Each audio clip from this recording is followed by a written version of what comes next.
Morning to all. जय हिंद। क्या हालचाल? जय Shri Krishna. Voice perfectly clear आ रही है बेटा? वॉइस क्लियर आ रही है? ओके। हेलो स्क्रीन, सब शानदार, जबरदस्त, जिंदाबाद। ऑल इज परफेक्ट, बहुत बढ़िया। और सुनाए भाई, क्या स्टेटस है? कल तो मैंने आप लोगों को होमवर्क दिया नहीं था, एक दिन का बफर टाइम दिया था। कुछ स्टूडेंट्स की रिक्वेस्ट आ रही थी कि सर हमारे थोड़े से बैकलॉग्स रह गए हैं, तो मैंने कहा चलो भाई एक दिन तुम अपनी जिंदगी जी लो, मौज काट लो तुम एक दिन। अब भी नहीं कर पाए हो तो भाई मैं कुछ नहीं कर सकता। एक दिन का तुम्हें बहुत बफर टाइम मिला था।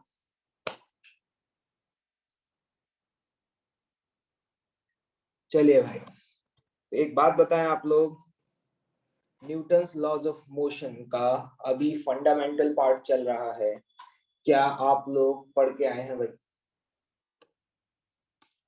क्या आप लोग पढ़ के आए हैं? आपके एनएलएम में जो भी अभी तक डाउट्स हैं, दिल थाम करके बैठे रहिए, दिल थाम करके बैठे रहिए, देखते रहिए। आज की क्लास ओवर होते होते आपका हर एक डाउट कवर अप हो जाएगा। आपको बताने की जरूरत नहीं है, आपको मुझे बताने की जरूरत नहीं है कि आपको कहां पे किस में डाउट है। बस आज की क्लास और पेशेंस रखिएगा। आज की क्लास के बाद आपको everything will be clear about the NLM. आज पूरा पिटारा खोल के रख दिया जाएगा आपके सामने। मैं आपको बता देता हूं कि आज की क्लास बहुत ही इंपॉर्टेंट है भाई।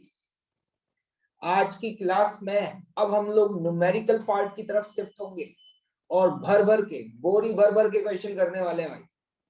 मतलब ये समझ लो कि आज की क्लास में अगर आप लोगों ने बहुत ध्यान से सुना, जो भी क्वेश्चंस दिए मेरे साथ ट्राई किया और घर जाकर के उन क्वेश्चंस को दोबारा से 2 बार कर लिया, एनएलएम खत्म। उसके बाद तो सिर्फ औपचारिकताएं रह जाएंगी, उसके बाद तो सिर्फ औपचारिकताएं रह जाएंगी भाई। सुन रहे हो मैं क्या बोल रहा हूं तुम लोग? जैसे होता है ना भाई, पहले ही पता चल गया भाई यही टीम जीतने वाली है, उसके बाद तो बस औपचारिकताएं हैं तो वो पूरी करनी पड़ती है, वही समझ लेना। मतलब आज की क्लास हमारे लिए बड़ी इंपॉर्टेंट है। चलें फिर स्टार्ट करते हैं। तो सबसे पहले मैं रेस जो हमारी बैकलॉग में चल रही थी, रेस नंबर 25, उसका डिस्कशन कर लेता हूं, उसके बाद फिर एनएलएम पर आएंगे, है ना भाई? रेस 25, क्योंकि ये डिस्कशन काफी समय से बैकलॉग में चल रहा है।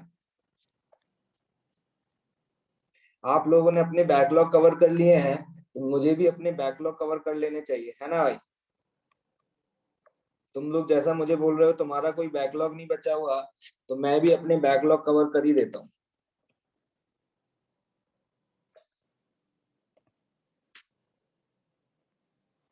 आप लोगों के पास रेस का हार्ड कॉपी है या सॉफ्ट कॉपी से ही काम चलाते हैं?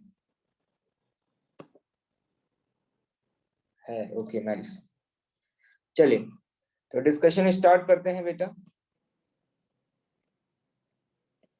रेस नंबर 25 फटाफट डिस्कस करेंगे, आपके जो भी डाउट्स हैं उनको क्लियर करते हैं, ठीक है? जरा देखिएगा रेस नंबर 25 का क्वेश्चन नंबर 1। अगर आप लोगों ने सॉल्व किया है और हो भी गया है तब भी देखिएगा, हो सकता है कि अभी मैं आपको जो मेथड सिखाऊं वो मेथड ना हो जिससे आपने सॉल्व किया है। ये छोटे छोटे पॉइंट्स होते हैं ना, यही लॉन्ग टर्म में आपको लोगों से आगे निकालेंगे। देखते हैं भैया, एक एरोप्लेन है, क्वेश्चन पढ़ लीजिएगा। वांट्स टू फ्लाई, उड़ना चाह रहा है, from the city A to city B. देखिएगा ध्यान से सुने। मान लेते हैं यहाँ पे एक सिटी है ए और यहाँ पे सिटी है बी। क्वेश्चन में क्लियरली मेंशन है कि जो सिटी बी है वो ए के कंपैरिजन में कितना किलोमीटर दूर है? 1000 किलोमीटर। कितना दूर है भाई? 1000 किलोमीटर दूर है। एक प्लेन ने चलना शुरू किया, आप जरा यहाँ ऑब्जर्व करें ध्यान से, the speed of a plane in a still air दिया हुआ है। इन स्टिल एयर का मतलब हमें क्या दिया हुआ है, velocity of plane with respect to wind दिया हुआ है, बोल सकते हैं। और velocity of plane with respect to wind मुझे कितना दिया हुआ है, 500 किलोमीटर पर आवर, इसका मैग्नीट्यूड दिया हुआ है।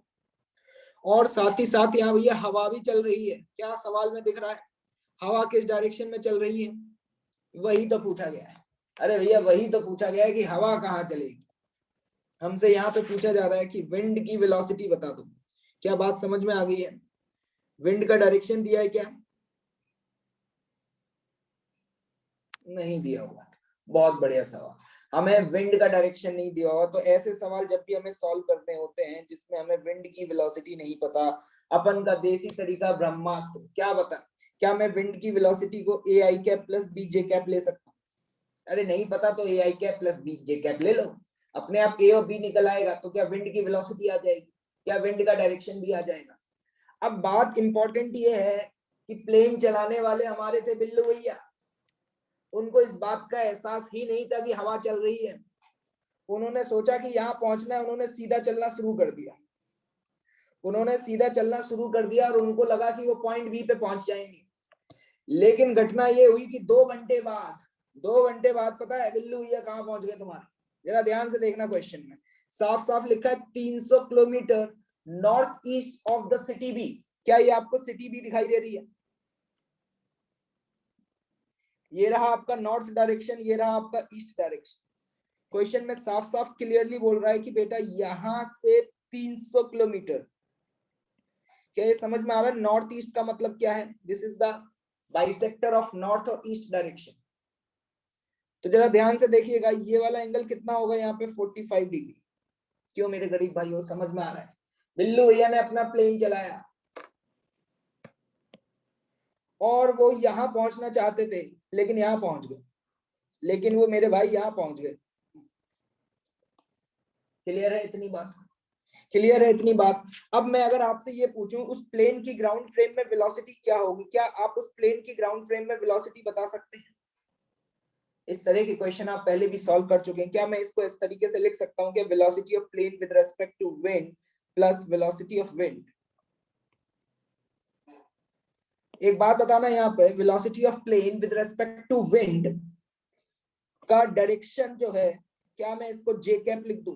जे कैप, क्योंकि नॉर्थ डायरेक्शन में है, तो नॉर्थ डायरेक्शन में है तो क्या इसको जे कैप लिख दिया जाए भाई? क्या इतनी बात क्लियर है आप लोगों को? बहुत बढ़िया। अगर इन दोनों को आप बेटा ऐड करोगे तो बताना कितना आ रहा है, जल्दी से जोड़ करके बताओ। मैंने सुना है मैथ्स तुम्हारी बहुत स्ट्रांग है, ट्रिग्नोमेट्री के आजकल सारे क्वेश्चंस बन जाते हैं, ये अफवाह है या सच है? ट्रिग्नोमेट्री तुम्हारी बहुत स्ट्रांग चल रही है, सारे फॉर्मूले तुम्हारे टिप्स पर हैं, अफवाह है क्या? अरे वाह, मुझे तो लग रहा है ऐसा नहीं है भाई।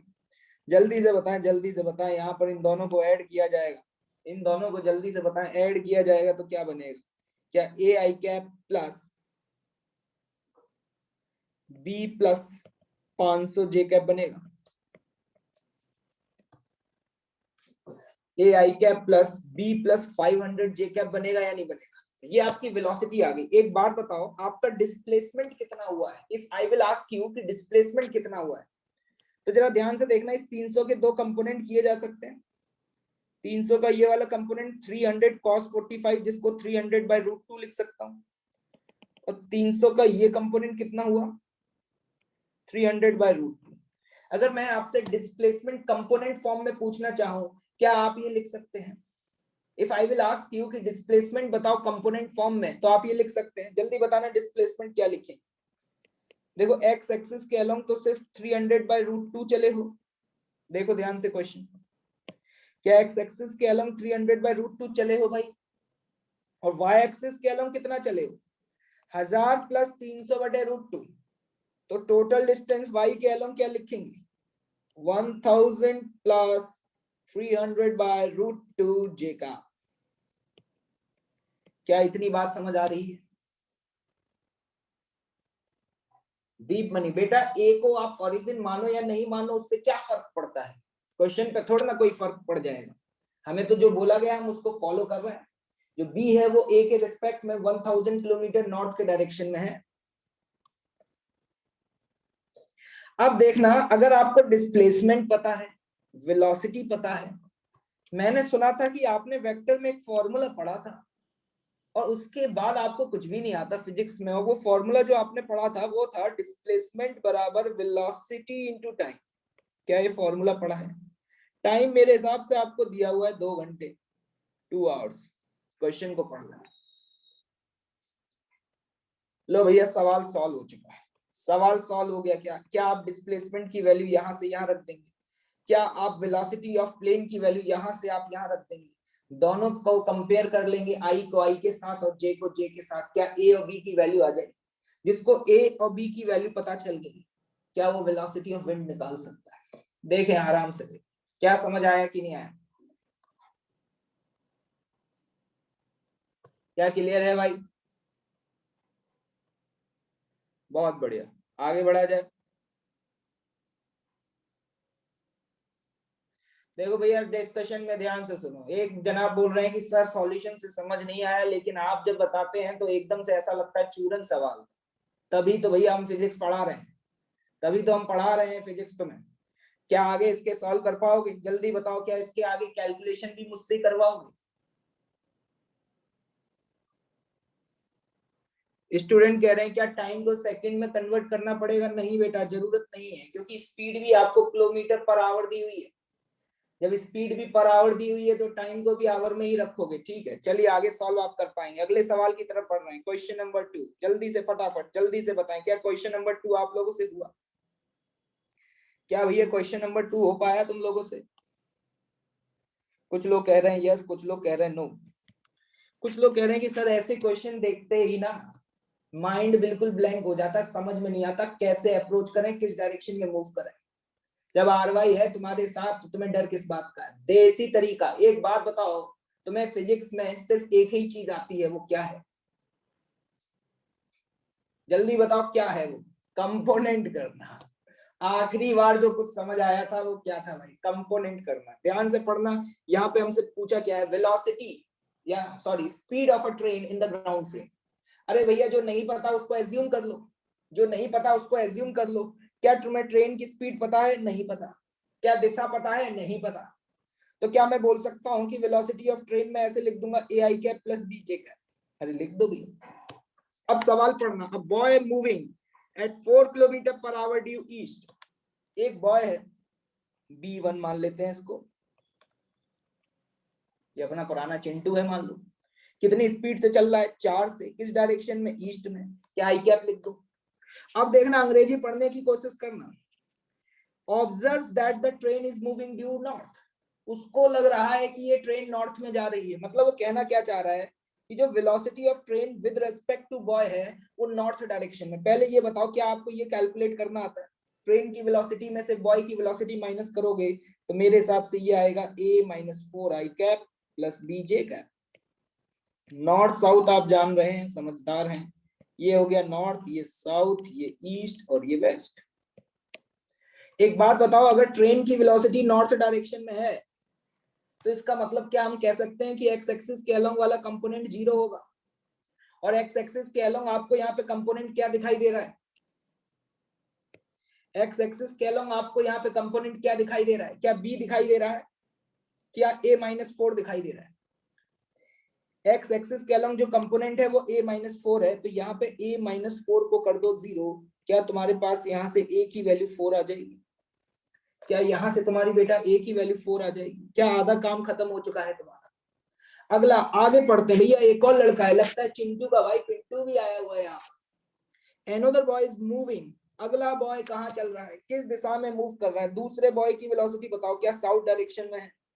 क्या साउथ डायरेक्शन में 1 दी हुई है तो क्या माइनस के जे कैप लिख दो? और वो कहता है कि जो ट्रेन है वो नॉर्थ ईस्ट में चल रही है। B2 बोल रहा है कि जो ट्रेन है वो नॉर्थ ईस्ट में चल रही है, तो क्या मैं सबसे पहले velocity of train with respect to ये निकाल लूं?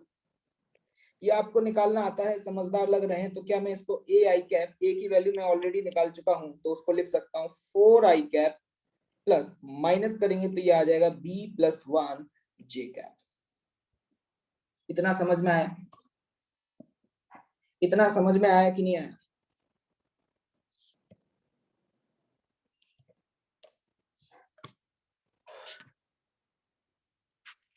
फिर इसके बाद जरा ध्यान से देखना, नॉर्थ ईस्ट का मतलब क्या ये डायरेक्शन हुआ?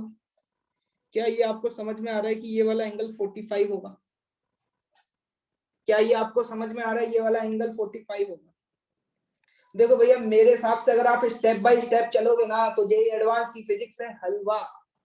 अगर तुम फालतू का दिमाग चलाओगे, कॉम्प्लिकेटेड बनाओगे सिचुएशंस को, तो फिर तुम्हें लगेगा कि बहुत टफ है, बहुत टफ है। अगर स्टेप बाय स्टेप चल रहे हो, एक एक चीज को पढ़ रहे हो और कोई रिदम नहीं बनाना, पढ़ते जाओ करते जाओ, आंसर आ जाएगा। एक बात बताना जरा, नॉर्थ ईस्ट का मतलब क्या हुआ?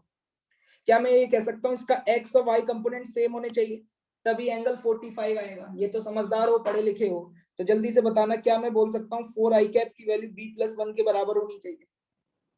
मतलब 4 की वैल्यू b+1 के बराबर, तो मेरे हिसाब से यहाँ पे b की वैल्यू बेटा कितनी आ गई? 3। b की वैल्यू आ गई 3। मेरे को लग रहा है सवाल सॉल्व हो गया। तुम लोगों का दिमाग घूम गया था सवाल पढ़ के। 4 I cap plus 3 J cap, ये तो मैंने वेलोसिटी निकाली है, क्वेश्चन में स्पीड पूछा है। स्पीड है मैग्नीट्यूड, मैग्नीट्यूड आप देख पा रहे हैं कितना आ जाएगा? 5 मीटर पर सेकंड। सवाल खत्म, सवाल खत्म मेरे भाई। बहुत बढ़िया, शानदार। आगे चलें भाई, आगे बढ़ा जाए भाई। Next question, question number 3। Question number 3 में डाउट है क्या? 3 में डाउट है, चलिए जल्दी से बता दिया जाए 3 भी। Boat is moving towards east with a velocity with respect to the river water। एक बात बताएं, बोट की velocity with respect to the river किस डायरेक्शन में है? ईस्ट डायरेक्शन में है। क्या मैं इसको 4 आई कैप लिख दूं? सही लिखा है मैंने? और जल्दी से बताएं, and the river is flowing towards the north with a velocity. River की वेलोसिटी बताएं किस डायरेक्शन में? What is the velocity of river? क्या रिवर की वेलोसिटी को 2 जे कैप लिखते हैं? देखो भैया मुझे सिर्फ कंपोनेंट करना आता है काइनेमेटिक्स में, और मैं उससे सारे सवाल सॉल्व कर देता हूं। और जरा आप देखते जाइए, चाहे झंडा लगा हो बोट के ऊपर, चाहे ट्रेन मूव कर रही हो, कोई भी सवाल हो, अगर आप कंपोनेंट करके सॉल्व करेंगे तो वो सवाल आपके लिए हलवा है। क्लियर? जरा देखिएगा ध्यान से, velocity of boat with respect to river ये है, वेलोसिटी ऑफ रिवर ये है। क्या आप मुझे बता सकते हैं ग्राउंड फ्रेम में बोट की वेलोसिटी क्या होगी? ये आप जानते हैं, ये तो अब आप सीख गए होंगे। क्या इन दोनों को ऐड कर दें, क्या मुझे बोट की वेलोसिटी मिल जाएगी? काहे भैया समझ नहीं पा रहे हो? बाउंसर लग रहा है क्या? बताओ भैया जल्दी से जोड़ करके। 4 I cap plus 2 J cap, 4 I cap plus 2 J cap. अब जरा ध्यान से पढ़िएगा, आगे सवाल को पढ़ने का। Wind is blowing towards the north. Wind कहां चल रही है? नॉर्थ डायरेक्शन में। क्या मैं वेलोसिटी ऑफ विंड क्या लिख सकता हूं? जल्दी से बताएं। क्या मैं ये 6 जे कैप लिख सकता हूं? अब क्या पूछा जा रहा है? The direction of flag. ओ हो, झंडा कहाँ फहरेगा? मुझे लग रहा है आप नोट्स रिवाइज करके आए हैं तो आपको याद होगा, सर ने बोला था झंडा उस डायरेक्शन में फहरेगा जो होगा velocity of wind with respect to boat का direction. Clear? Velocity of wind with respect to boat का डायरेक्शन। तो जैसे ही अगर आप इनको ऐड करेंगे, sorry, velocity of wind minus velocity of boat, तो देखो विंड की वेलोसिटी 6 है, बोट की वेलोसिटी ये है। बताओ माइनस करके क्या आ रहा है? जल्दी से बताओ भाई, कितना आ रहा है मेरे भाई? माइनस के 4 आई कैप आ रहा है और प्लस के 4 जे कैप आ रहा है। क्या ये आ रहा है? माइनस के 4 आई कैप प्लस 4 के जे कैप। जरा देख लो भैया, मेरी कैलकुलेशन बहुत वीक है, तुम्हारी बहुत स्ट्रॉन्ग है भाई। तुम सुने हो मैथ्स के धुरंधर, खुश हो गए एकदम से कि चलो कोई तो चीज है जिसमें सर से आगे है। क्या ये आ गया भाई? माइनस के 4 I cap plus 4 J cap. If I will ask you इस डायरेक्शन को रिप्रेजेंट करो, क्या ये डायरेक्शन तुम्हें दिखाई दे रहा है? ये नॉर्थ, ये ईस्ट, ये साउथ और ये वेस्ट। एक्स कंपोनेंट नेगेटिव है, वाई कंपोनेंट पॉजिटिव है, तो इसका मतलब ये डायरेक्शन इधर आएगा at an angle of 45 degree. Okay, at an angle of 45 degree, north west direction. सवाल खत्म। एकदम से सॉल्यूशन देख करके ऐसा लगता होगा इसमें क्या था, ये तो मैं कर ही सकता था। बिल्कुल ऐसा ही तब फील होता है जब हम जेईई एडवांस का पेपर देकर के बाहर निकलते हैं और सॉल्यूशन देखते हैं, अरे इसमें क्या था, ये तो मैं कर ही सकता था। फिर क्यों नहीं कर पाए उस समय? यही तो मेन खेल है भाई। आगे बढ़ा जाए भाई। आगे बढ़ा जाए। क्वेश्चन नंबर 4 सबसे सस्ता सवाल, इसमें तो आपको कुछ करना ही नहीं है। क्वेश्चन नंबर 4 नहीं बताया जाएगा भाई, इसमें तो आदमी चल ही नहीं रहा, बस हवा चल रही है और रेन चल रही है, दैट्स ऑल। आगे बढ़े। क्वेश्चन नंबर 5, मुझे लगता है 5th का ए पार्ट नहीं हुआ होगा आपसे, डी पार्ट तो हो गया होगा, क्या यही बात है क्या? मुझे लग रहा है ए पार्ट नहीं हुआ होगा, डी पार्ट तो हो गया होगा, मुझे ऐसा फील आ रही है। बहुत बढ़िया यार। देखना भाई, सॉल्यूशन वॉल्यूशन मत देखना, सॉल्यूशन तो बहुत बड़े बड़े होते हैं इनके। सॉल्यूशन के हिसाब से फिजिक्स पढ़ेंगे तो जेई एडवांस का पेपर 3 घंटे की बजाय 30 घंटे में भी नहीं होगा भाई। सवाल को पढ़ना फटाफट। सवाल बहुत आसान है। Stationary observe that rain is falling vertically down. एक बात बताओ, रेन वर्टिकली डाउन फॉल हो रहा है, क्या मैं रेन की वेलोसिटी लिख सकता हूँ -30 जे कैप? ये ग्राउंड फ्रेम में वेलोसिटी है, ये आपको समझ में आ रही है? क्योंकि वो इंसान जो रुका हुआ है उसको वर्टिकली डाउन फॉल होती हुई समझ आ रही है।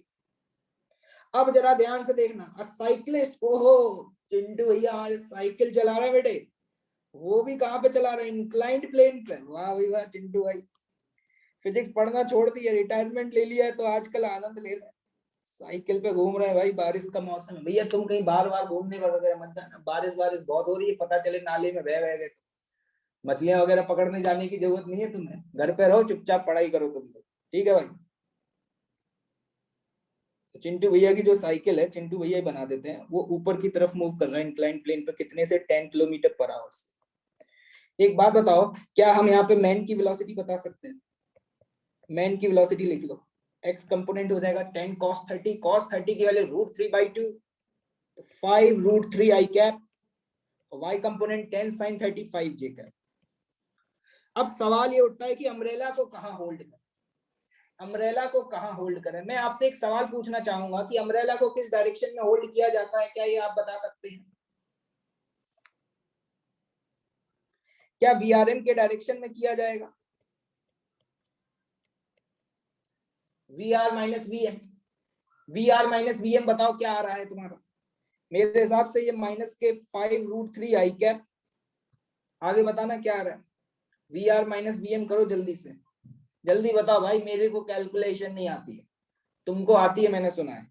-35 जे कैप, बहुत बढ़िया। क्या यहाँ तक पहुंच गए थे? यहाँ तक तो हर गरीब भाई पहुंचना चाहिए था, अगर आप यहाँ तक भी नहीं पहुंच पाए हैं तो बहुत दुख की बात है।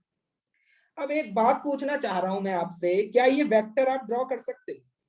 इसका एक्स कंपोनेंट भी नेगेटिव है, वाई कंपोनेंट भी नेगेटिव है, क्या ये वेक्टर आपको ड्रॉ करना आता है?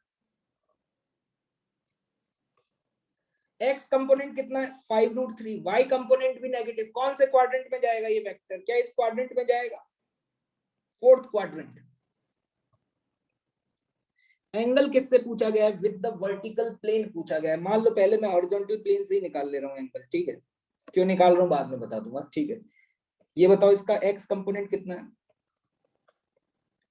5√3 और वाई कंपोनेंट कितना है? 35। क्या तुम यहाँ पे मुझे tan अल्फा की वैल्यू बता सकते हो? tan अल्फा बराबर क्या लिखोगे? 35/5√3। यहां से tan अल्फा की वैल्यू क्या आ गई? 7/√3। ये मैंने जो एंगल निकाला है ये हॉरिजॉन्टल के साथ निकाला है। एक मिनट, मेरे से गलती हो गई शायद, है ना? हाँ हाँ हाँ बिल्कुल सही बोल रहे हो यार, मेरे से क्षमा चाहूंगा, ये मैंने 4th क्वाड्रेंट में बना दिया। ये 4th क्वाड्रेंट में ना बन करके ये किस क्वाड्रेंट में बनेगा भाई? 5th क्वाड्रेंट, सॉरी 5th कहां से आ गया भाई सर, क्या हो गया? सस्ता वाला ले लिया क्या आपने भी? 3rd क्वाड्रेंट में बनेगा। किसमें बनेगा? 3rd क्वाड्रेंट में बनेगा, क्योंकि एक्स भी नेगेटिव है और वाई भी नेगेटिव है, इस तरीके से बनेगा। अब तो सही सही है ना मेरे भाई? अब भाई क्या है ना, तुम्हारे साथ रहने का थोड़ा असर तो होगा ही, तुमको तो मैं नहीं सुधार पा रहा, लेकिन तुमने मुझे अपने जैसा जरूर बना लिया, साथ में रहने का असर है भाई। 5√3 ओ बेटे समझ आ रहा है नहीं आ रहा है? और ये 35, क्या अभी सही है? क्या अभी ये सही है? ठीक है, मतलब हॉरिजॉन्टल के साथ ये एंगल आ गया, पर हॉरिजॉन्टल के साथ पता है तो वर्टिकल के साथ भी पता है, वर्टिकल के साथ क्या हो जाएगा? 90 माइनस अल्फा, सिंपल सी बात है, तो वो निकाल लो, ये तो हो जाता है, ये तो हो जाता है ना, सबसे हो गया होगा। लेकिन सवाल ये नहीं है, सवाल ये है कि सर इंक्लाइन प्लेन के साथ कैसे निकालना है? सर सॉल्यूशन देखे तो थे, लेकिन सर सॉल्यूशन देख करके धक धक होने लग गई एकदम से, समझ ही नहीं आया सर क्या किया हुआ है। अब सर आप ही बताओ, अगर इतने बड़ा सॉल्यूशन दिया होगा तो सर आप ही बताओ, अगर एक ही सवाल कर पाएंगे हम तो चाहिए एडवांस। तुमने कहा कोई बात नहीं बेटा, मैंने सुना है तुम्हारी ट्रिग्नोमेट्री बहुत स्ट्रांग है। तुमने कहा सर सुने तो हो लेकिन ये गलत है। मैंने कहा कोई बात नहीं। एक बात बताना, ये आ गया आपका velocity of rain with respect to man, आ गया भाई, ये आया या नहीं आया? और आप ये वाला एंगल निकाल चुके हो, निकाल चुके हो? अरे भाई निकाल चुके हो या नहीं निकाल चुके हो, ये बताओ जल्दी से। और ये अल्फा की जो वैल्यू आ रही थी वो आ रही थी 7/√3, वो देख के तुम्हें समझ में आ रहा है 1/√3 से ज्यादा है, ठीक है।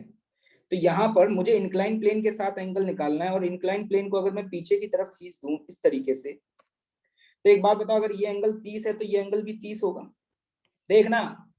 तो एक बात बताओ, इंक्लाइन प्लेन और वेलोसिटी ऑफ रेन और मैन के बीच का ये एंगल कितना होगा? ये एंगल कितना होगा? समझदार हो, पढ़े लिखे हो, आराम से देख करके बताओ, दिल की धड़कनें रुकी हुई हैं तुम्हारी। क्या अल्फा -30 होगा? क्या अल्फा -30 होगा या नहीं होगा? ये भाई, तो आपको यही तो निकालना है। एक बात पूछना चाहूंगा, क्या आपने फॉर्मूला ये पढ़ा है कि tan अल्फा -30 क्या होता है? ट्रिग्नोमेट्री पढ़े हो, समझदार लग रहे हो, क्या ये लिख सकते हो tan अल्फा माइनस के tan 30 divided by 1 plus tan alpha into tan 30? जल्दी बताओ, जल्दी बताओ मेरे गरीब भाई बंधुओं, क्या ये फॉर्मूला तुमने देखा है? सुने हैं, ट्रिग्नोमेट्री पढ़ रहे हो, जबरदस्त परफॉर्म कर रहे हो तुम लोग। क्या तुम्हें tan अल्फा की वैल्यू पता है? tan 30 की वैल्यू तो जब तुम पैदा हुए थे तो याद करके ही आए थे। अरे आए थे या नहीं आए थे? जिस दिन तुम्हारा जन्म हुआ था, इस धरती पे प्रकट हुए थे, तभी तुम्हें tan 30 की वैल्यू याद हो गई थी। क्या तुम्हें अल्फा -30 की वैल्यू निकाल पाओ? सवाल सॉल्व, खत्म हो गया ना, काहे की रॉकेट साइंस। हाँ, नहीं आया समझ भाई, नहीं आया मेरे गरीब भाई बंधु? किसी के साथ भी एंगल पूछें क्या निकाल पाएंगे? बहुत बढ़िया, चलिए आगे बढ़ते हैं। Question number 6।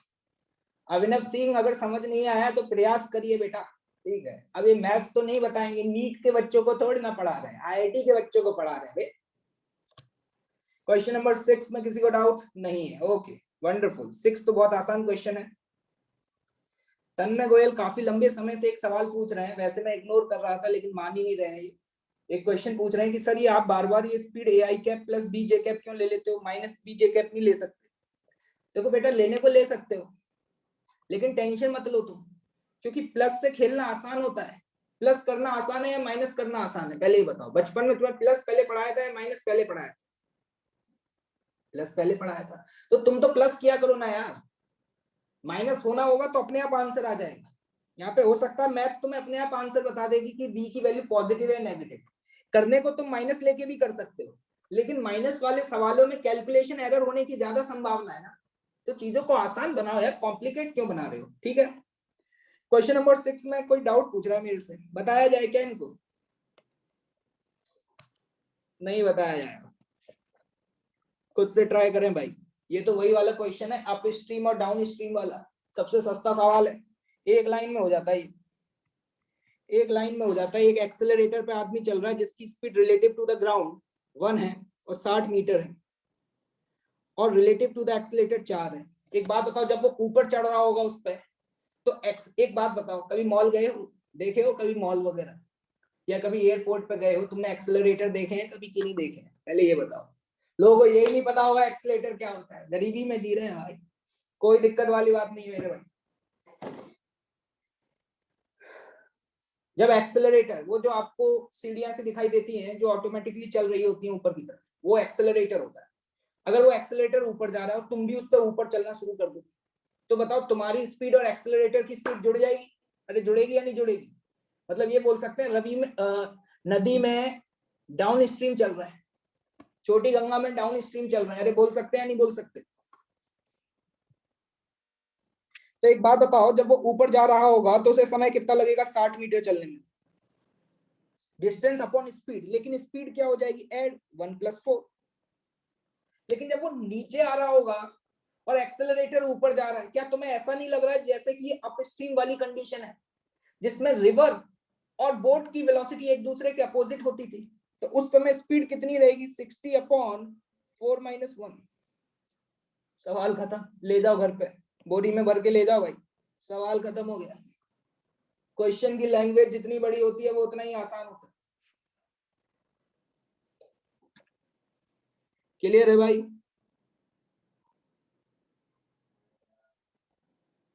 आगे चलते हैं।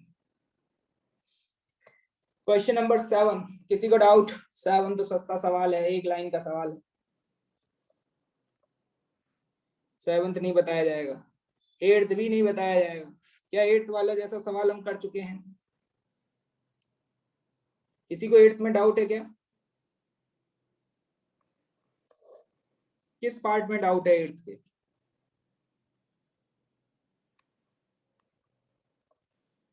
चलो 8th बाद में देखेंगे। 9th में किसी को डाउट? नहीं। एक स्टूडेंट पूछ रहा है कि सर 7th बता देते तो थोड़ा हमारा भला हो जाता, दुआएं लगेंगी आपको। देखो कैसे ब्लैकमेल कर रहे हैं कि सर 7th बता दो दुआएं मिलेंगी। अभी ऐसे ऐसे करोगे यार तुम तो, ऐसे करोगे, बहुत गरीब हो गए। जरा ध्यान से देखना, 7 क्वेश्चन तो बताने लायक नहीं है मेरी, मतलब आप इंसल्ट करा रहे हैं और कुछ नहीं है, ठीक है। क्वेश्चन की बस लास्ट वाली लाइन पढ़ लो, बस लास्ट वाली लाइन पढ़ लो ये जल्दी से। लास्ट वाली लाइन का मतलब क्या है? The displacement of particle is zero, then the velocity at the moment. एक बात बताओ, डिस्प्लेसमेंट जीरो कब होगा? डिस्प्लेसमेंट जीरो तब होगा जब ये बिल्कुल सीधा ऊपर चला जाए वापस नीचे आ जाए, मतलब 1D motion, motion under gravity, तभी डिस्प्लेसमेंट जीरो होगा या नहीं होगा? जल्दी से बताओ। ये देखो, ये रिलेटिव वेलोसिटी दी हुई है, क्या इस वेलोसिटी के कंपोनेंट कर सकते हो? हाँ सर ये तो आता है, आप सर यही करवा लिया करो कंपोनेंट, ये काम मैं बहुत अच्छे से कर सकता हूँ। इसका एक्स कंपोनेंट बताना जल्दी से, क्या होगा? cos 60u/2 होगा या नहीं होगा? y कंपोनेंट क्या होगा? √3u/2। एक बात मैं आपसे पूछना चाह रहा हूं, अगर आपको ग्राउंड फ्रेम में वेलोसिटी लिखनी है, ग्राउंड फ्रेम में, तो क्या आप इन दोनों वेलोसिटीज को ऐड करेंगे? देखो ये जो वेलोसिटी दी हुई है ये बॉक्स के रिस्पेक्ट में है। कौन है ये? पार्टिकल है ना, तो हम बोल सकते हैं this is the velocity of particle with respect to box.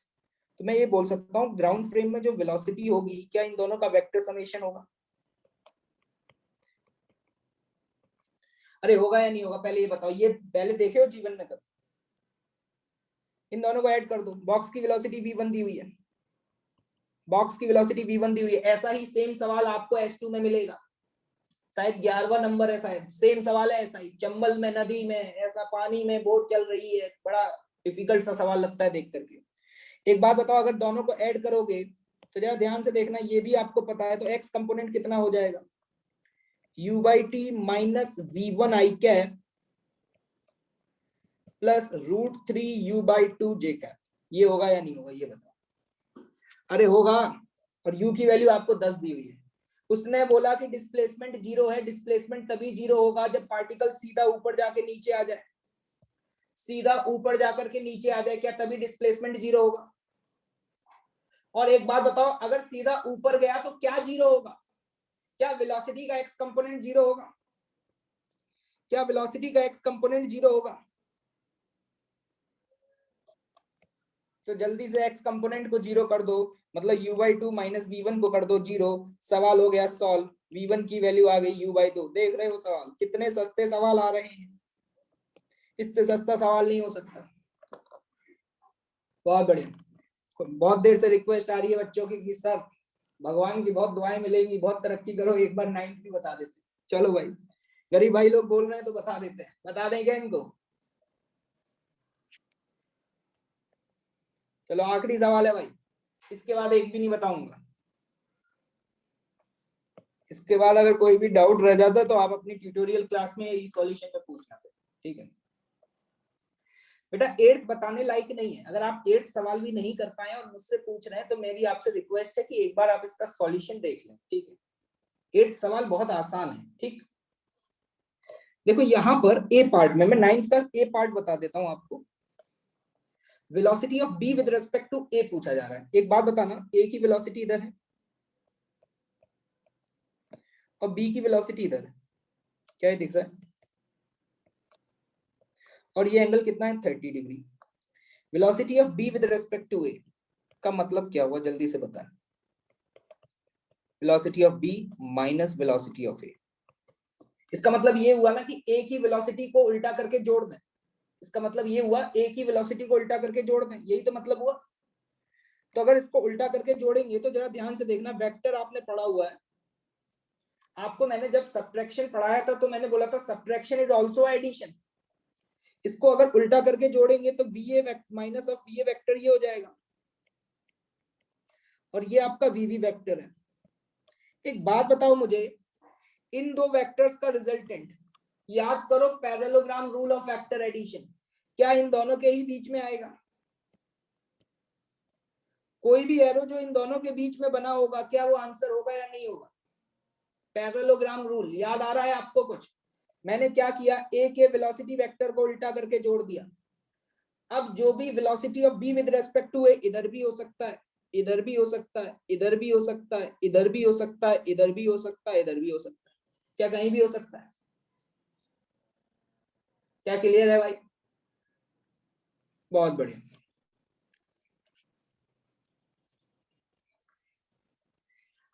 ये जो, हाँ इसमें एक दिक्कत आती है कि सर ये समझ में नहीं आता, ये जो क्यू है, क्यू वो इसके इधर है या इधर है? इनको यहाँ पे ये बताना चाहिए था कि ये हॉरिजॉन्टल के साथ कितना एंगल बना रहा है। ये थोड़ा सा इंफॉर्मेशन कम है, ये आप लिख लेना। ये जो क्यू का ये जो एंगल है ना क्यू का, ये मान लेना कि हॉरिजॉन्टल के साथ ये जो एंगल है ये 30 डिग्री से ज्यादा है, ठीक है? ये लिख लेना क्वेश्चन में, क्योंकि ये एंगल आपको पता है 30 डिग्री है, ठीक है? क्यू के एग्जैक्ट डायरेक्शन के बारे में समझ में नहीं आ रहा ना, इसीलिए। और कोई पार्ट पूछना है? इसके अलावा उल्टा करके ऐड कर दो, रिजल्टेंट आ जाएगा।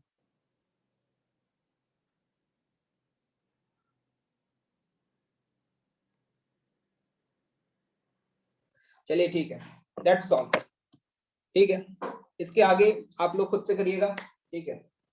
जेई एडवांस के लास्ट के 2 क्वेश्चंस और बचे हुए हैं, ठीक है? वो एक्चुअली में मेरी शीट में थे नहीं, क्योंकि वो अभी अपडेट हुई है शीट, तो वो अभी आए थे लास्ट ईयर, तो मेरे पास पुरानी शीट थी, ठीक है? मैंने आज बोल दिया है डिपार्टमेंट में शाम तक मेरे पास शीट आ जाएगी, तो मैं आपको कल बता दूंगा, ठीक है? अभी मेरे पास अपडेटेड शीट आई नहीं है, ठीक है? तो मेरे पास वो शीट नहीं है, इसलिए मैं अभी उस क्वेश्चन को नहीं बता रहा हूँ, ठीक? चलिए आगे स्टार्ट करें भाई, ठीक है? चैट में आप कुछ भी टाइप ना करें। मुझे जो लग रहा था कि एक आईआईटी एस्पिरेंट्स को कौन कौन से क्वेश्चंस बताने चाहिए, मैंने अपनी तरफ से बता दिए हैं, ठीक है? इसके बाद भी अगर आपको कोई भी डाउट रह गया है तो प्लीज उन क्वेश्चंस को दोबारा से सॉल्व करें, उनका सॉल्यूशन देखें। तब भी समझ में नहीं आता तो आप अपनी सॉल्यूशन ऐप का यूज करें, या अपने जो भी आपके फैकल्टीज ट्यूटोरियल क्लासेस में जुड़े हुए हैं आप उनसे पूछें, ठीक है?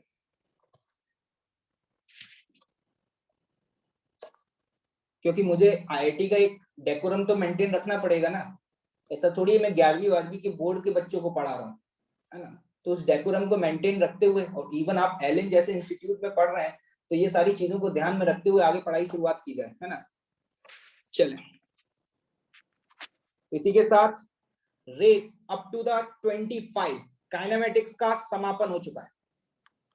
25 is the last race of kinematics.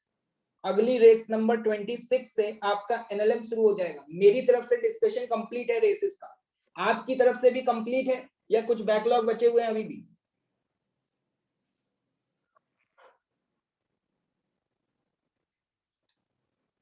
Complete है, वंडरफुल। कुछ लोगों का बचा हुआ है। कुछ लोग कह रहे हैं कि सर रेस 25 के आपने आंसर्स नहीं दिए थे। दिए थे बेटा, तुम देखते नहीं हो।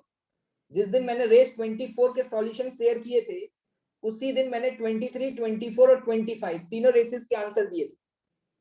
ओके,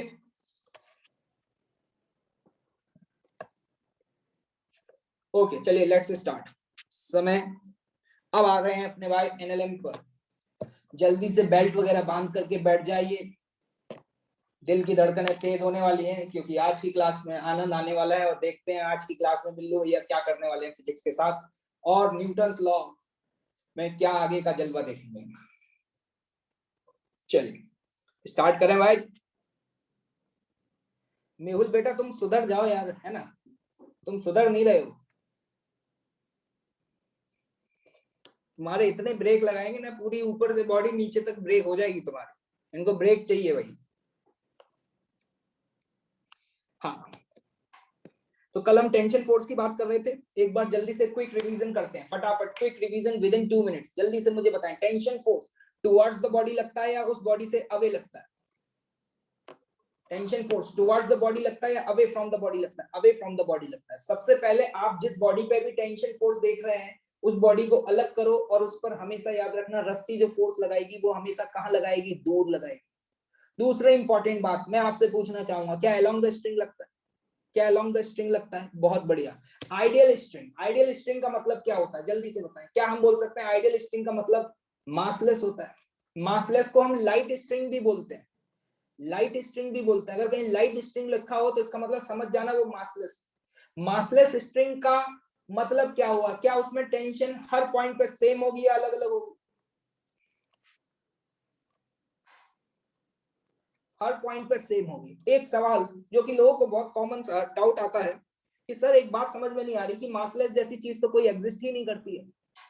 एक्चुअली में रियलिटी में बात ये है, मासलेस का मतलब यहाँ पे ये है कि उस रस्सी का मास उन ब्लॉक्स के कंपैरिजन में बहुत कम है जो ब्लॉक उस रस्सी से कनेक्टेड है। मान लो जो ब्लॉक कनेक्टेड है उनका मास है 1 kg 2 kg और जो रस्सी है उसका जो मास है वो है 0.0001 ग्राम। जैसे रील का धागा, रील देखे हो जिससे कपड़े सिले जाते हैं, देखे हो? अब मान लो यार उस रील से अगर किसी को बांध दिया तो उसका मास ब्लॉक के कंपैरिजन में तो बहुत कम होगा ना। तो इसीलिए हम उस केस में उसके मास को नेग्लेक्ट कर देते हैं। किसके मास को? स्ट्रिंग के मास को। ठीक है भाई, बहुत अच्छी बात। एक और बात मैंने आप लोगों को बताई थी, बहुत इंपॉर्टेंट बात बताई थी। क्या बताई थी? जल्दी से बताएं। मासलेस स्ट्रिंग में हर पॉइंट पे टेंशन सेम होगी तब तक जब तक कि हम कोई टेंजेंशियल फोर्स नहीं लगाते। जैसे बिल्लू भैया बीच में अगर रस्सी को पकड़ के लटक गए तो जहां पे बिल्लू भैया ने रस्सी को पकड़ा है उसके ऊपर वाले पार्ट में और नीचे वाले पार्ट में क्या टेंशन सेम होगी या अलग अलग होगी? अलग अलग होगी, अलग अलग होगी। बहुत बढ़िया। चलिए एक बात मैं आपको बताना चाहूंगा, लोगों को दिमाग में एक सवाल आ रहा था कि सर जब हम रस्सी को खींचते हैं तो रस्सी में वो फोर्स क्यों आ जाता है? तो मैं आपको थोड़ा सा बताता हूं, सुनिएगा।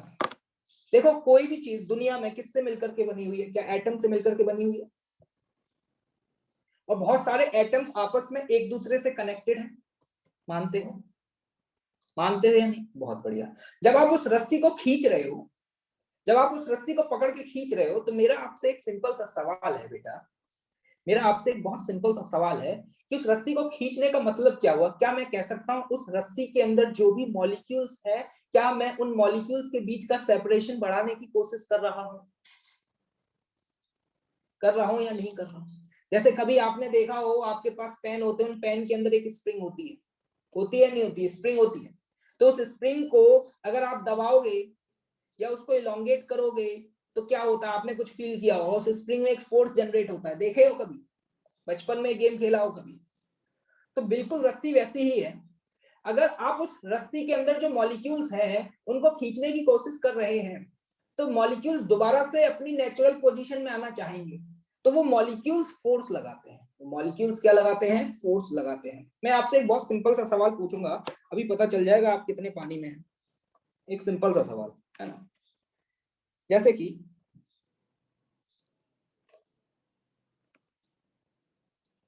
ये बिल्लू, तुम जानते हो बिल्लू को? जानते हो कौन है बिल्लू?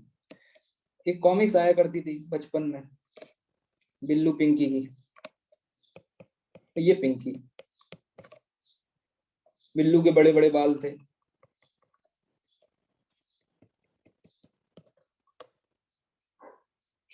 यहां ध्यान से देखिएगा, ये है बिल्लू, ये है बिल्लू और ये है पिंकी। इनके बीच में एक रस्सी पकड़ी हुई है और ये दोनों इस रस्सी को खींच रहे हैं, ये दोनों इस रस्सी को खींच रहे हैं। मेरी बात को ध्यान से सुनिएगा। मैं आपसे ये सवाल पूछना चाह रहा हूं कि इस बिल्लू पर ये रस्सी फोर्स कहां लगाएगी? लेफ्ट साइड में या राइट साइड में? इस बिल्लू के ऊपर ये रस्सी कहां फोर्स लगाएगी? सोच करके बता। बहुत बढ़िया। और इस पिंकी पे ये रस्सी फोर्स कहां लगाएगी? क्या बिल्लू और पिंकी पर रस्सी का फोर्स सेम डायरेक्शन में होगा या अलग अलग डायरेक्शन में होगा? अगर मुझसे कोई पूछ ले कि बिल्लू पे फोर्स कहां लग रहा है, क्या मैं बता पाऊंगा? या आप फील कर सकते हैं? कभी रस्सा खींच खेला हो या देखा हो? क्या हम ये कह सकते हैं कि इस बिल्लू पे फोर्स इधर लगेगा?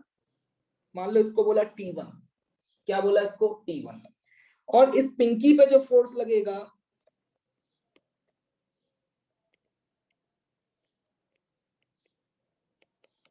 वो इस डायरेक्शन में लगेगा और इसको बोलेंगे T2। ये बात आपको समझ आई। मैं क्या करता हूं, जिस पे मैं फोर्स निकाल रहा हूं पहले उसको सिस्टम मान लेता हूं। मैंने मान ला बिल्लू मेरा सिस्टम है। क्या बिल्लू रस्सी से कनेक्टेड है? टेंशन फोर्स हमेशा टुवर्ड्स या अवे, अवे लगता है। अवे मतलब बॉडी से दूर और रस्सी की तरफ।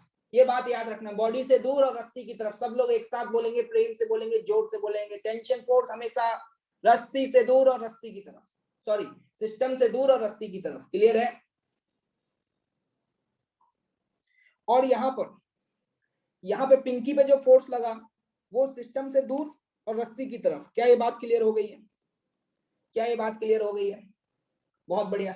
अगर ये रस्सी पूरी आइडियल हुई, क्या हुई, आइडियल मतलब मासलेस। अगर ये मासलेस हुई तो गारंटी है कि T1 का वैल्यू T2 के बराबर।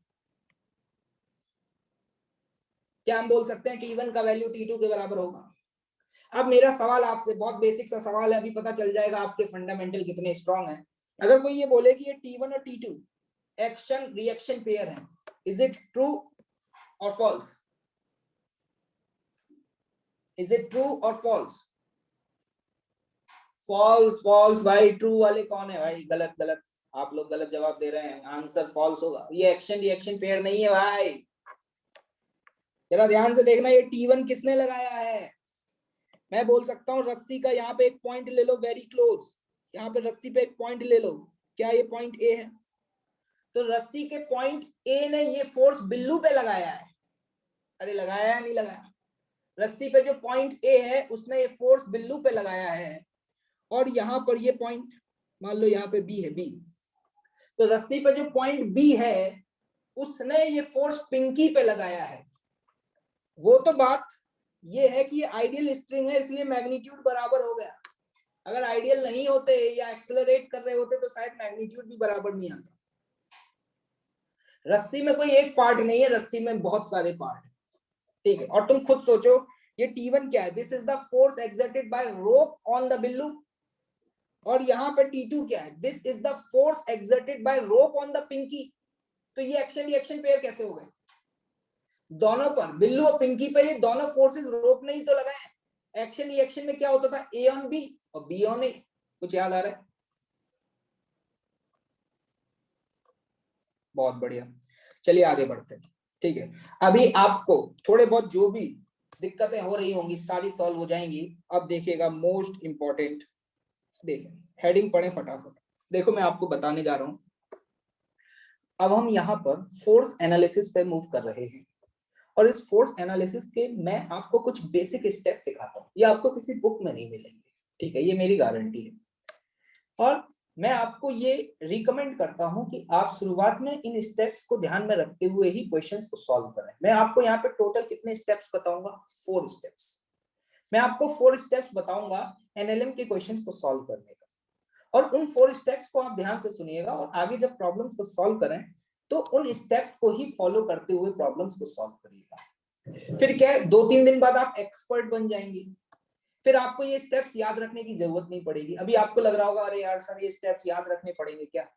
देखो ये सिंपल सी बात है। अगर कोई इंसान फॉर एग्जांपल पहली बार उसको हमें ये सिखाना है कि कार को कैसे चलाते हैं, ड्राइव कैसे करते हैं, तो उसको पहले बेसिक स्टेप बताए जाते हैं कि देखो यहाँ पे ये 3 पैडल है, ये एक्सेलरेशन का है, ये ब्रेक का है, ये क्लच है। A for acceleration, B for brake, C for clutch. फिर उसको बताते हैं सबसे पहला स्टेप क्या होगा।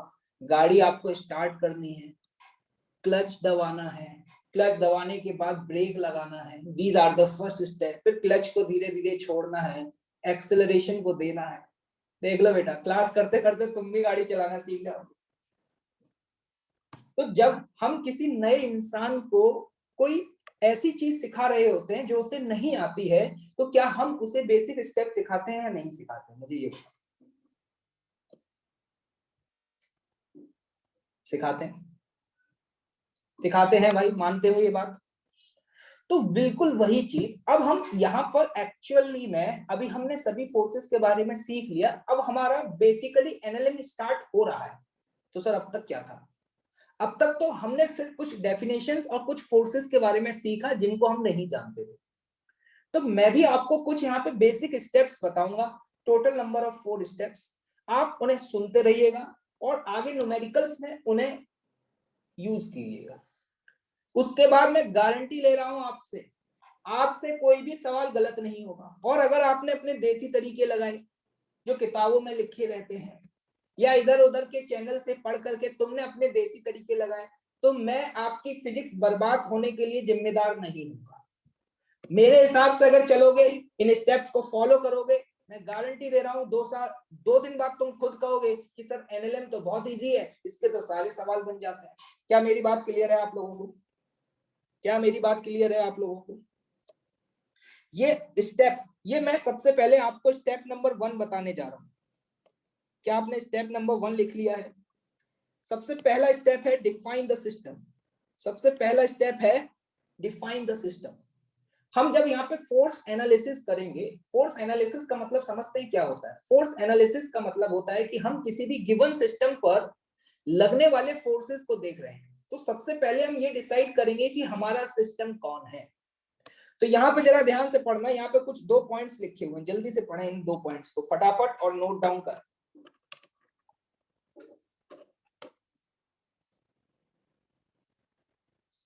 जल्दी से, क्वेश्चन अभी पढ़ाया जा रहा है तो पढ़ लो बेटा,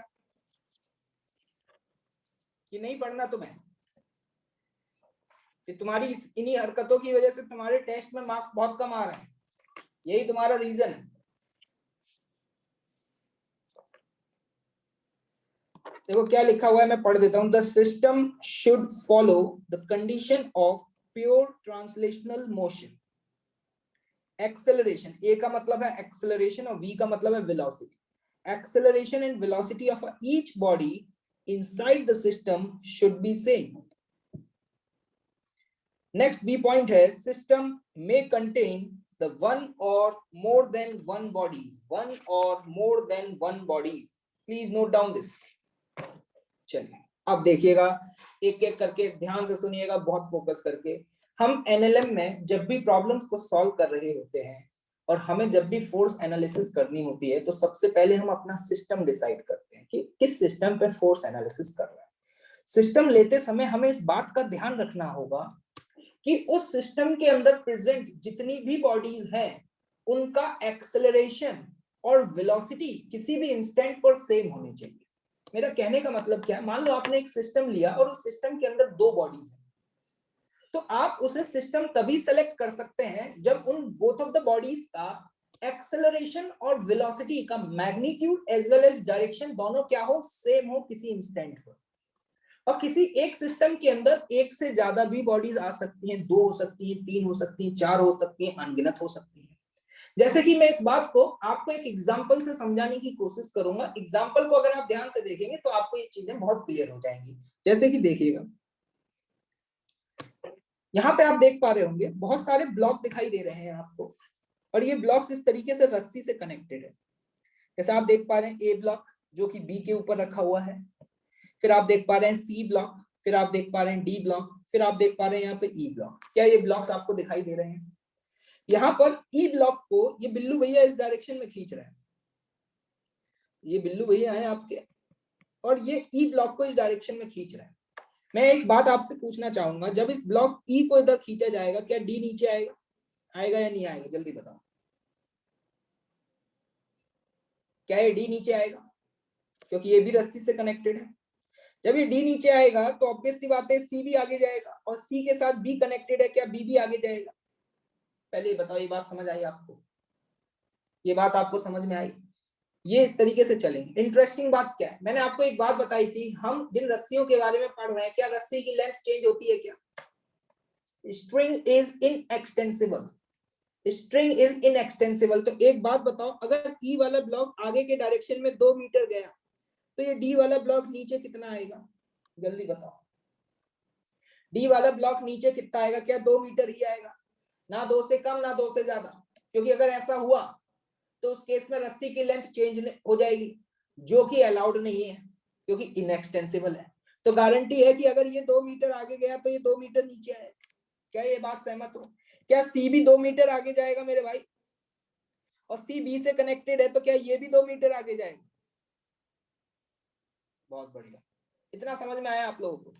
एक बात मैं आपसे पूछना चाह रहा हूं, यहाँ पे कुछ लिखा हुआ है स्मूथ सरफेस, इसका मतलब क्या है?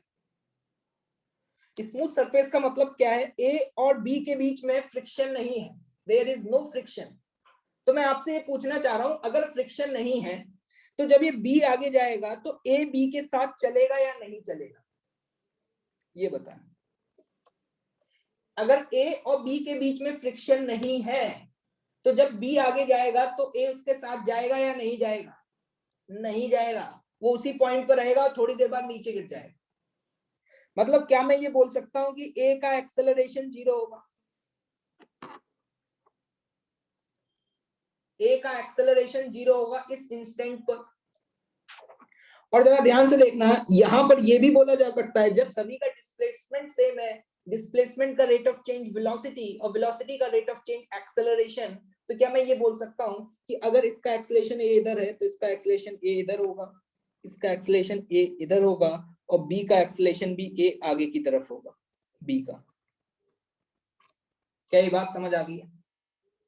आराम से देखिएगा, प्यार मोहब्बत से देखिएगा, कोई जल्दबाजी नहीं है। क्या मैं बोल सकता हूं बी सी डी और ई सभी के एक्सेलरेशन का मैग्नीट्यूड सेम होगा? क्यों सेम होगा, क्या ये बता सकते हो? क्योंकि रस्सी की लेंथ चेंज नहीं हो रही, रस्सी की लेंथ चेंज नहीं हो रही, सभी का डिस्प्लेसमेंट सेम है मैग्नीट्यूड वाइज, तो उसका रेट ऑफ चेंज भी सेम होगा। ठीक, इन सब चीजों पे फोकस मत करो, ये क्या है ये बाद में बताई जाए, जो बताया जा रहा है वो बताओ। अब मैं आपसे पहला सवाल पूछ रहा हूं, क्या मैं बी प्लस सी को अपना सिस्टम ले सकता हूं क्या? B plus C, can I select it as a system? I am asking this question to you, क्या बी प्लस सी को मैं अपना सिस्टम ले सकता हूं क्या? सिस्टम लेने की कंडीशन बताओ क्या थी? सिस्टम लेने की कंडीशन ये थी कि उस सिस्टम के अंदर जो भी बॉडीज प्रेजेंट है उनका एक्सेलरेशन सेम होना चाहिए। क्या बी और सी का एक्सेलरेशन सेम है? बहुत बढ़िया। तो क्या बी और सी को सिस्टम सेलेक्ट किया जा सकता है? यस, बिल्कुल लिया जा सकता है। पहला सवाल है ना। अगला सवाल आपसे पूछने जा रहा हूं, दिल को थामे रखिएगा और सवाल का जवाब सही दीजिएगा। क्या मैं यहाँ पे सी प्लस डी को अपना सिस्टम ले सकता हूं? Can I select C plus D as a system? कुछ लोग यस बोल रहे हैं, कुछ लोग नो बोल रहे हैं। यहाँ तो मामला टाइट लग रहा है भाई, 50-50 का मामला है। क्या सी प्लस डी को मैं सिस्टम ले सकता हूँ? नहीं ले सकता मेरे भाइयों, फैल गए, मुझे पता था। अरे भैया, सी और डी के एक्सेलरेशन का मैग्नीट्यूड सेम है, लेकिन एक्सेलरेशन एक वेक्टर क्वांटिटी है या स्केलर है? काहे? अरे नया है, समझ में है। एक्सेलरेशन एक वेक्टर है भैया कि स्केलर है? अरे भैया, वेक्टर क्वांटिटी है और वेक्टर क्वांटिटी को सेम होने के लिए सिर्फ मैग्नीट्यूड सेम होना चाहिए या डायरेक्शन भी सेम होना चाहिए?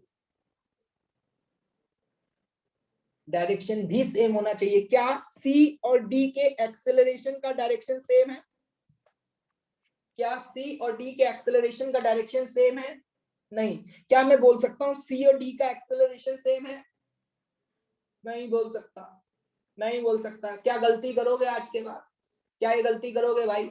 बिल्कुल नहीं करोगे। बहुत बढ़िया, शानदार, जबरदस्त, जिंदाबाद। नेक्स्ट पार्ट, अगला सवाल मेरा आपसे। अभी देखना, दिल थाम के बैठे रहिए, सही जवाब देना। अब मैं सीधे लिख रहा हूं 2-3 क्वेश्चन। बी सी प्लस ई, इसको सिस्टम ले सकते हैं क्या? नेक्स्ट, जल्दी जल्दी करते जाओ और आंसर बताते जाओ।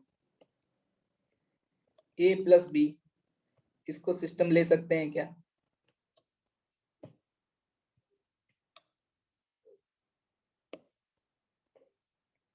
ए प्लस ई, इसको सिस्टम ले सकते हैं क्या?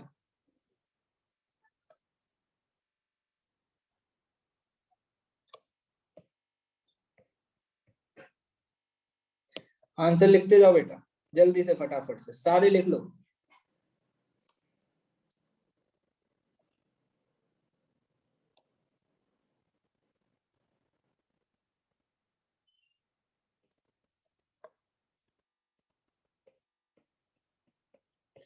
ये लो, इनमें से बताओ किसे सिस्टम लिया जा सकता है, किसे नहीं लिया जा सकता। ए बी, ए और बी मैंने बता दिया, अगले चार तुम बता दो। बी सी ई, मेरे हिसाब से ले सकते हैं। ए प्लस बी को नहीं ले सकते, ए प्लस ई को नहीं ले सकते, और डी और ई को भी नहीं ले सकते। मेरा तो आंसर ही आ रहा है यस, उसके बाद तीनों नो। तुम्हारा क्या आ रहा है भाई? तुम्हारा क्या आ रहा है?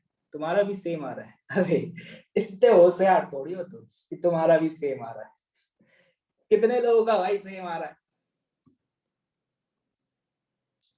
चलिए देखते हैं, कुछ लोगों का सही आ रहा है, वंडरफुल, कुछ लोगों का नहीं आ रहा है। जरा ध्यान से देखिएगा, सी पार्ट पर आते हैं। सी पार्ट में जरा ध्यान से देखना, बी, सी और ई, क्या तीनों का एक्सेलरेशन सेम डायरेक्शन में है?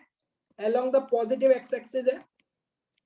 डायरेक्शन देखो, डायरेक्शन, ये मत देखो कि सर सी ऊपर है ई नीचे है, ये मत देखो सर वो तो छत पर है और वो जमीन पर है, उससे क्या मतलब है तुम्हें? तुम ये बताओ क्या तीनों के एक्सेलरेशन का डायरेक्शन और मैग्नीट्यूड सेम है? सिस्टम कंसीडर करने की कंडीशन क्या होती थी? सेम होना चाहिए। तो इसका मतलब ये क्या हो गया? करेक्ट। ए और बी, मेरा सवाल आपसे, ए और बी, क्या ये दोनों को सिस्टम लिया जा सकता है? नहीं लिया जा सकता मेरे भाई। अभी तो बताया था कि ए का एक्सेलरेशन 0 होगा। जब बी आगे जा रहा होगा तो ए अपनी जगह से मूव ही नहीं करेगा, क्योंकि ए और बी के बीच में फ्रिक्शन ही नहीं है। देखो ध्यान से, यहाँ क्या लिखा था? Acceleration of A is 0। ये जो बी है, बी ये सरकते हुए आगे चला जाएगा, लेकिन ए अपनी जगह ही रह जाएगा। इसीलिए ए और बी को सिस्टम नहीं लिया जा सकता। इसी तरीके से ए प्लस ई को क्या सिस्टम ले सकता हूं? ये तो बिल्कुल भी नहीं ले सकते, क्योंकि ए का एक्सेलरेशन 0 है, ई का एक्सेलरेशन ए है। क्या डी प्लस ई को ले सकता हूं? क्या डी और ई को ले सकता हूं? क्या नहीं ले सकते? क्यों नहीं ले सकते? क्योंकि इनके डायरेक्शन अलग अलग है। क्लियर है? क्या आज के बाद आप क्वेश्चन देख करके बता पाएंगे कि किसको सिस्टम लेना है, किसको नहीं लेना है? It is clear to all of you? Okay, wonderful. चलिए आगे बढ़ते हैं। नेक्स्ट, स्टेप नंबर 2, जल्दी से पढ़ें और नोट डाउन करें। स्टेप नंबर 2 फटाफट पढ़ें।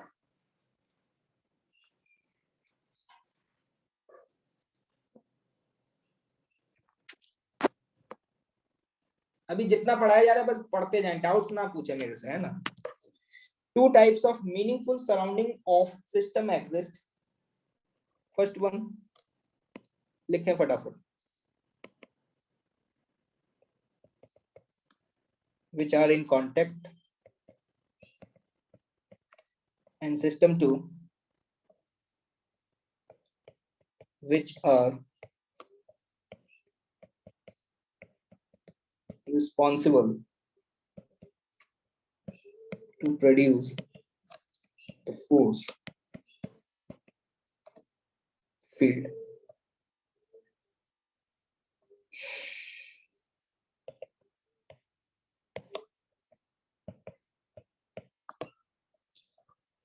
क्या लिख लिया ये पॉइंट? क्या ये पॉइंट लिख चुके हैं? अब देखिएगा, स्टेप नंबर 2 क्या है? आपने सिस्टम सेलेक्ट कर लिया। अब उस सिस्टम के आसपास जो कुछ भी है वो सराउंडिंग, उसके आसपास क्या है? सराउंडिंग। इंटरेस्टिंग बात पता है क्या है? जितनी सराउंडिंग होंगी, सुनना ध्यान से, 2 तरीके की सराउंडिंग होती है। 2 तरह की सराउंडिंग होती है जो कि किसी भी गिवन सिस्टम पे फोर्स लगा सकती है। पहला जो कि कांटेक्ट में है, पहला जो कि उसके कांटेक्ट में है, और दूसरा जो कांटेक्ट में तो नहीं है, जो कांटेक्ट में तो नहीं है, which are responsible to produce the force without contact. आपको समझ में आ रहा होगा, ऐसे मैंने फोर्सेस के बारे में आपको पढ़ाया था। नॉन कांटेक्ट फोर्सेस याद है, जिसमें 2 कैटेगरी मैंने ली थी आपके सामने, एक इलेक्ट्रोस्टैटिक फोर्स और एक ग्रेविटेशनल फोर्स। और मैकेनिक्स में तो हम ग्रेविटेशनल फोर्स की ही बात करने वाले हैं। तो 2 तरह के सराउंडिंग फोर्स लगा सकती हैं, एक वो सराउंडिंग जो कांटेक्ट में है, और एक वो सराउंडिंग जो कांटेक्ट में तो नहीं है लेकिन वो फिर भी फोर्स लगा सकती है, लाइक नॉन कांटेक्ट फोर्सेस। और इंटरेस्टिंग बात यह है कि किसी भी गिवन बॉडी पर जितनी नंबर ऑफ सराउंडिंग होंगी, जितनी नंबर ऑफ सराउंडिंग होंगी, एग्जैक्टली उतने ही नंबर ऑफ फोर्सेस लगेंगे, एग्जैक्टली उतने ही नंबर ऑफ फोर्सेस लगेंगे। सर क्या बोला सर? समझ में नहीं आ रहा? अभी समझ आ जाएगा आपको। ये डायग्राम देख पा रहे हैं क्या आप लोग? जल्दी से इस डायग्राम को बनाएं, इस डायग्राम को जल्दी से बनाएं।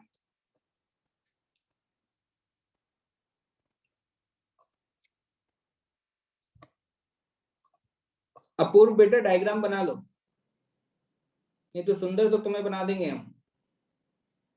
सुंदर डायग्राम है, बकवास टाइप मत किया करो।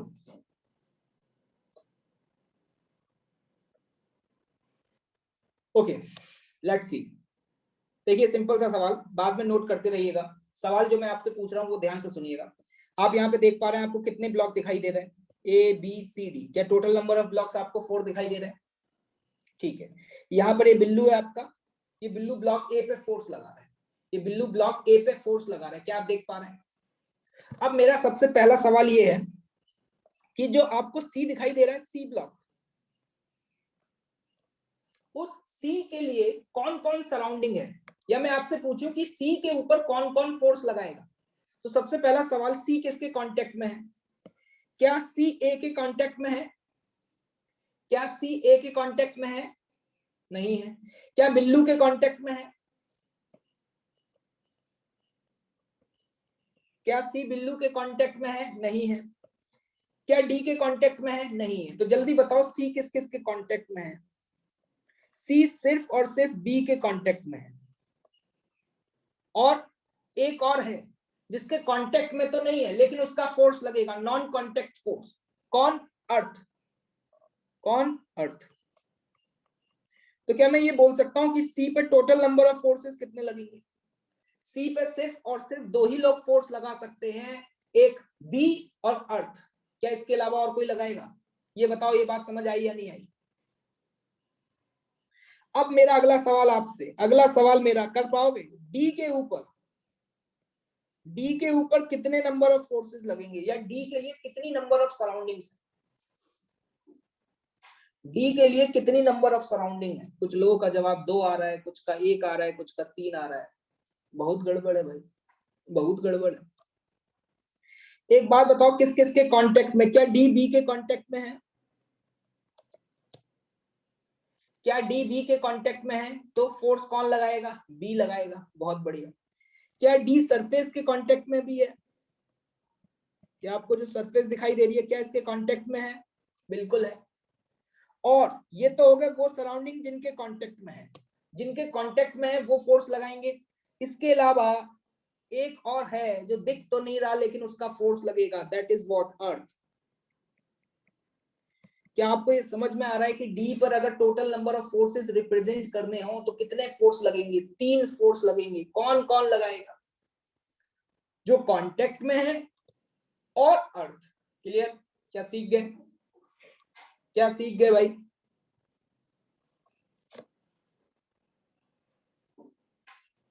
बहुत बढ़िया। अगले पार्ट की तरफ मूव कर रहे हैं। अब मैं आपसे पूछना चाहूंगा, ए के ऊपर कौन कौन फोर्स लगाएगा? ए के ऊपर कौन कौन फोर्स लगाएगा? टोटल नंबर ऑफ फोर्सेस कितने लगेंगे? सही जवाब देना इस बार, इस बार गड़बड़ नहीं होनी चाहिए। ए के ऊपर कौन कौन फोर्स लगाएगा? ए किसके कांटेक्ट में है? क्या बी के कांटेक्ट में है? क्या सरफेस के कांटेक्ट में है? क्या बिल्लू के कांटेक्ट में है? तो जरा ध्यान से देखना, ए पे लगने वाले फोर्सेस कौन कौन होंगे? ए पे एक तो बी फोर्स लगाएगा, और बिल्लू लगाएगा तुम्हारा भाई, और कौन लगाएगा? सरफेस लगाएगा, और कौन लगाएगा? अर्थ लगाएगा। अर्थ का तो ऐसा है फोर्स कि वो कांटेक्ट में हो या ना हो, वो तो हमेशा ही लगेगा। क्या ये बात समझ आई कि ए पे टोटल नंबर ऑफ फोर्सेस कितने लगेंगे? 4। जितनी नंबर ऑफ सराउंडिंग उतने नंबर ऑफ फोर्सेस। क्या क्लियर है बात? क्या मुझे इसी तरीके से तुम बी की कहानी बता पाओगे? बी पर अगर हम फोर्स एनालिसिस करें तो बी पे टोटल नंबर ऑफ फोर्सेस कितने लगेंगे? अभी पता चल जाएगा तुमने क्या किया। क्या बी के ऊपर बिल्लू का फोर्स आएगा? क्या क्या बी बिल्लू पे फोर्स लगा रहा है क्या? बहुत बढ़िया यार, जवाब तो तुम लोग शानदार दे रहे हो। 5 आ रहा है लोगों का, कुछ लोगों का 4 आ रहा है। 4 वाले कौन है? जरा ध्यान से देखना, बी किस किस के कांटेक्ट में है? क्या बी डी के कांटेक्ट में है? क्या बी सी के कांटेक्ट में? क्या बी ए के कांटेक्ट में है? और सरफेस के कांटेक्ट में? तो मेरे हिसाब से ए भी फोर्स लगाएगा, डी भी फोर्स लगाएगा, सी भी फोर्स लगाएगा, और कोई भाई सरफेस भी फोर्स लगाएगा, और कोई मिसिंग, एक और अर्थ, अर्थ भी फोर्स लगाएगा। अगर मैं बी का फोर्स एनालिसिस करूंगा, क्या करूंगा, फोर्स एनालिसिस, तो बी पे टोटल नंबर ऑफ फोर्सेस कितने लगेंगे, क्या आप ये बता सकते हो? मुझे उम्मीद है कि ये बात आप याद रखेंगे, बहुत बेसिक स्टेप है। कुछ लोग पता है क्या करते हैं, कभी कभी जब फोर्स रिप्रेजेंट कर रहे होते हैं तो एक आध फोर्स को भूल जाते हैं। क्या तुम भूलोगे आज के बाद जो तुम्हें तरीका बताया, क्या इस तरीके से तुम कोई भी सवाल सॉल्व कर पाओगे? क्या समझ में आ गया? दो तरीके की सराउंडिंग होंगी, एक जो कांटेक्ट में है और एक जो कांटेक्ट में नहीं है। इसमें तो सिर्फ एक ही फोर्स है तुम्हारे सिलेबस में, अभी कौन सा फोर्स है जो कांटेक्ट में नहीं है तब भी लगेगा? That is gravitational force. बहुत बढ़िया, शानदार, मजा आया भाई, क्लियर है भाई? किसी भी बॉडी की फोर्स एनालिसिस करते समय कोई फोर्स गायब तो नहीं कर दोगे, कर मत देना। चलिए, अगर मैं यही आपसे बिल्लू के बारे में भी पूछ लूं, क्या बिल्लू पे कितने फोर्स लगेंगे? चलो अभी पता चल जाएगा। लास्ट सवाल, बिल्लू पे टोटल नंबर ऑफ फोर्सेस कितने होंगे? बिल्लू किसके कांटेक्ट में? ए के कांटेक्ट में है, बिल्लू सरफेस के कांटेक्ट में है, और बिल्लू अर्थ के कांटेक्ट में। क्या इसके अलावा बिल्लू और किसी के कांटेक्ट में है क्या? क्या बिल्लू डी के कांटेक्ट में है? क्या बिल्लू बी के कांटेक्ट में है? नहीं है। तो जिसके कांटेक्ट में है वो है ए और सरफेस। तो total number of force Billu पे कितने लगेंगे? 3। बहुत बढ़िया, चलिए आगे बढ़ते हैं। ठीक है, अब आ रहे हैं स्टेप नंबर 3। जल्दी से पढ़े भाई, मुझे उम्मीद है कि आप 2 स्टेप पढ़ चुके हैं। पहला स्टेप बताएं, जोर से बोले, प्यार से बोले, सब लोग बोले। सबसे पहला स्टेप, सिस्टम डिसाइड करते हैं, कोई भी सिस्टम जिसपे हम फोर्स एनालिसिस करने जा रहे हैं। याद रखना, जब सिस्टम सेलेक्ट करें तो इस बात का विशेष ध्यान रखना कि सिस्टम के अंदर प्रेजेंट सभी बॉडीज का एक्सेलरेशन मस्ट बी सेम होना चाहिए। क्लियर है? दूसरा स्टेटमेंट क्या था, जितनी नंबर ऑफ सराउंडिंग उतने नंबर ऑफ फोर्स लगेंगे। अगला स्टेप क्या है, जल्दी से पढ़ें, स्टेप नंबर 3, जल्दी से पढ़ें, नोट डाउन करें। Isolate the system from the surrounding. जिस सिस्टम पे आप फोर्स एनालिसिस कर रहे हैं उसे सराउंडिंग से अलग करें, दूर बनाएं उसको। उसके बाद क्या करना है, draw all the forces acting on the system by the surrounding. बहुत बढ़िया बात है, उस बॉडी के ऊपर जो सराउंडिंग ने फोर्स लगाए हैं उन सभी को रिप्रेजेंट कर दें, उन सभी को रिप्रेजेंट कर दें। जैसे कि कहना क्या चाह रहा है, सुनिएगा स्टेप नंबर 4 क्या, सॉरी 3 क्या है। जैसे कि फॉर एग्जांपल मान लो ये ब्लॉक रखा हुआ है, देखो यहाँ पे कुछ लिखा है ना, FBD, free body diagram. NLM में हम यही पढ़ने वाले हैं, और अब हर दिन मैं इस वर्ड का बार बार यूज करूंगा। आलसी लोग हैं तो शॉर्ट फॉर्म यूज करेंगे FBD। बहुत नाम सुना होगा, नहीं सुना है तो अब यही सुनोगे। आगे पूरी मैकेनिक्स में एक भी दिन मेरे जीवन में ऐसा नहीं जाएगा जिस दिन मैं इसका नाम ना लूं। जब तक मैकेनिक्स पढ़ाऊंगा तब तक इसका नाम लेता रहूंगा। FBD मतलब free body diagram. Free body diagram का मतलब क्या होता है, हम किसी भी सिस्टम पे जब फोर्स एनालिसिस कर रहे हैं तो उस पर सराउंडिंग ने जो फोर्सेस लगाए उनको रिप्रेजेंट करें। जैसे कि ध्यान से देखना, आपको यहाँ कुछ दिखाई दे रहा है क्या? आपको यहाँ कुछ दिखाई दे रहा है क्या? एक ब्लॉक जो कि एक सरफेस पर रखा है। किसी ने बोला कि भाई साहब इसका FBD बना दो। FBD का मतलब फ्री बॉडी डायग्राम। तो ये रहा मेरा सिस्टम, इस सिस्टम को अलग कर लो, ये लो भैया अलग से बना दिया, अलग बना दो, अलग। आइसोलेट, आइसोलेट करने का मतलब समझ रहे हो क्या है? दुनिया से अलग कर दो। जैसे तुम लोग आइसोलेट हो रखे हो, तुमने अपने जीवन से, अपने दोस्त यार, प्यार मोहब्बत एंटरटेनमेंट सब से आइसोलेट हो चुके हो। अरे हुए हो या नहीं हुए भाई, तपस्या में लगे हुए। उसी तरीके से इस ब्लॉक को भी आइसोलेट कर दो। उसके बाद इस पे लगने वाले सभी फोर्सेस को दिखाओ। एक मैं आपसे सवाल पूछना चाहूंगा कि इस ब्लॉक पे कितने फोर्स लग रहे हो?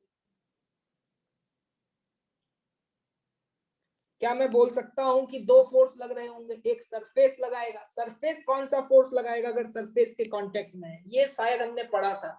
क्या नॉर्मल फोर्स लगाएगा सरफेस और वो ऊपर की तरफ लगाएगा। एक और फोर्स लगेगा जो कि ग्रेविटी की वजह से लगेगा, mg। बेटा इसी को बेटा फ्री बॉडी डायग्राम बोलते हैं, इसी को फ्री बॉडी डायग्राम बोलते हैं। ये आपका फ्री बॉडी डायग्राम है। अब याद रखना यार, थोड़े आलसी हैं, इतना बड़ा ब्लॉक बनाओ, उसके अंदर फिर एम लिखो, कितनी मेहनत का काम है। तो क्या करेंगे हम आज के बाद, जिसका भी फ्री बॉडी डायग्राम बना रहे हैं उसको पार्टिकल से रिप्रेजेंट कर देंगे। किससे रिप्रेजेंट कर देंगे भाई, पार्टिकल से, क्योंकि पॉइंट बनाना आसान है डिब्बे से, और आलसी लोग हैं, तो हम उसे पॉइंट से रिप्रेजेंट कर देंगे। और पॉइंट से रिप्रेजेंट करने के बाद हम कहेंगे देखो नॉर्मल फोर्स ऊपर लग रहा है और mg नीचे लग रहा है। क्या ये बात समझ आ गई? इसी को फ्री बॉडी, आप चाहे तो ऐसे बना सकते हैं, आप चाहे तो ऐसे बना सकते हैं, आप कैसे भी बनाए, कोई दिक्कत वाली बात नहीं है। क्या ये बात क्लियर है? हम तेजस्वी लोग हैं और आलसी हैं, तो हम क्या करेंगे, उसको पॉइंट से रिप्रेजेंट कर दें। क्या आप इस तरीके से किसी भी बॉडी का फ्री बॉडी डायग्राम बना पाओगे? क्या एक और एग्जांपल लिया जाए, सिंपल सा, सस्ता सा? अच्छा चलो देख लेते हैं भाई, अभी अभी पता चल जाएगा। ये सवाल आपके सामने, एक मिनट पहले इसको करते हैं, सिंपल सा सवाल, उसके बाद जाएंगे आगे। एक और सवाल देख लेते हैं। यहां पर मान लो ये दो ब्लॉक है, एक M1 और एक M2, नीचे है surface. Draw the free body diagram of M1 and M2। सवाल शुरू। Draw the free body diagram of M1 and M2। M1 का फ्री बॉडी डायग्राम बनाओगे तो कितने फोर्स लगेंगे M1 को? वंडरफुल। और M2 पे कितने फोर्स लगेंगे? एक भी फोर्स गायब हो गया ना भाई साहब, अगर एक भी फोर्स गायब हो गया तो उतने ही बाल तुम्हारे सर से गायब कर दिए जाएंगे, याद रखना।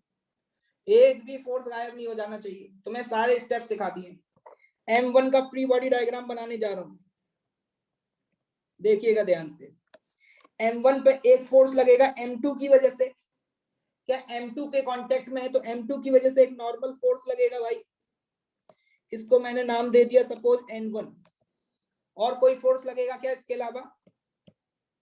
और कोई फोर्स लगेगा क्या मेरे भाई? बहुत बढ़िया, एक और फोर्स लगेगा डाउनवर्ड डायरेक्शन में, दैट इज mg। क्या इसके अलावा कोई फोर्स लगेगा क्या? इन दो के अलावा और कोई फोर्स होगा क्या M1 के ऊपर? याद करो, जितनी नंबर ऑफ सराउंडिंग उतनी नंबर ऑफ फोर्सेस। बहुत बढ़िया, चलिए बहुत बढ़िया, मेरे को उम्मीद है कि आपने सही किया होगा। क्या ये उम्मीद पे मेरे खरे उतर रहे हो? M2 की बात कर लेते हैं। आइसोलेट कर दिया, M2 को हटा के बना दिया, M2 को अलग से बना रहे हैं, दिखाई दे रहा होगा। M2 पे कितने फोर्स लगेंगे जल्दी से बता। तीन फोर्स लगेंगे। एक तो फोर्स सरफेस से लगेगा, जो सरफेस से फोर्स लगेगा जरा ध्यान से देखना, उस सरफेस से लगने वाले फोर्स को सपोज मैं ऐसे रिप्रेजेंट कर रहा हूं। क्या ऊपर की तरफ लगेगा, ये समझ आ रहा है? एक लगेगा M2G। और कोई भी फोर्स है क्या? क्या M1 ने भी M2 पे फोर्स लगाया होगा?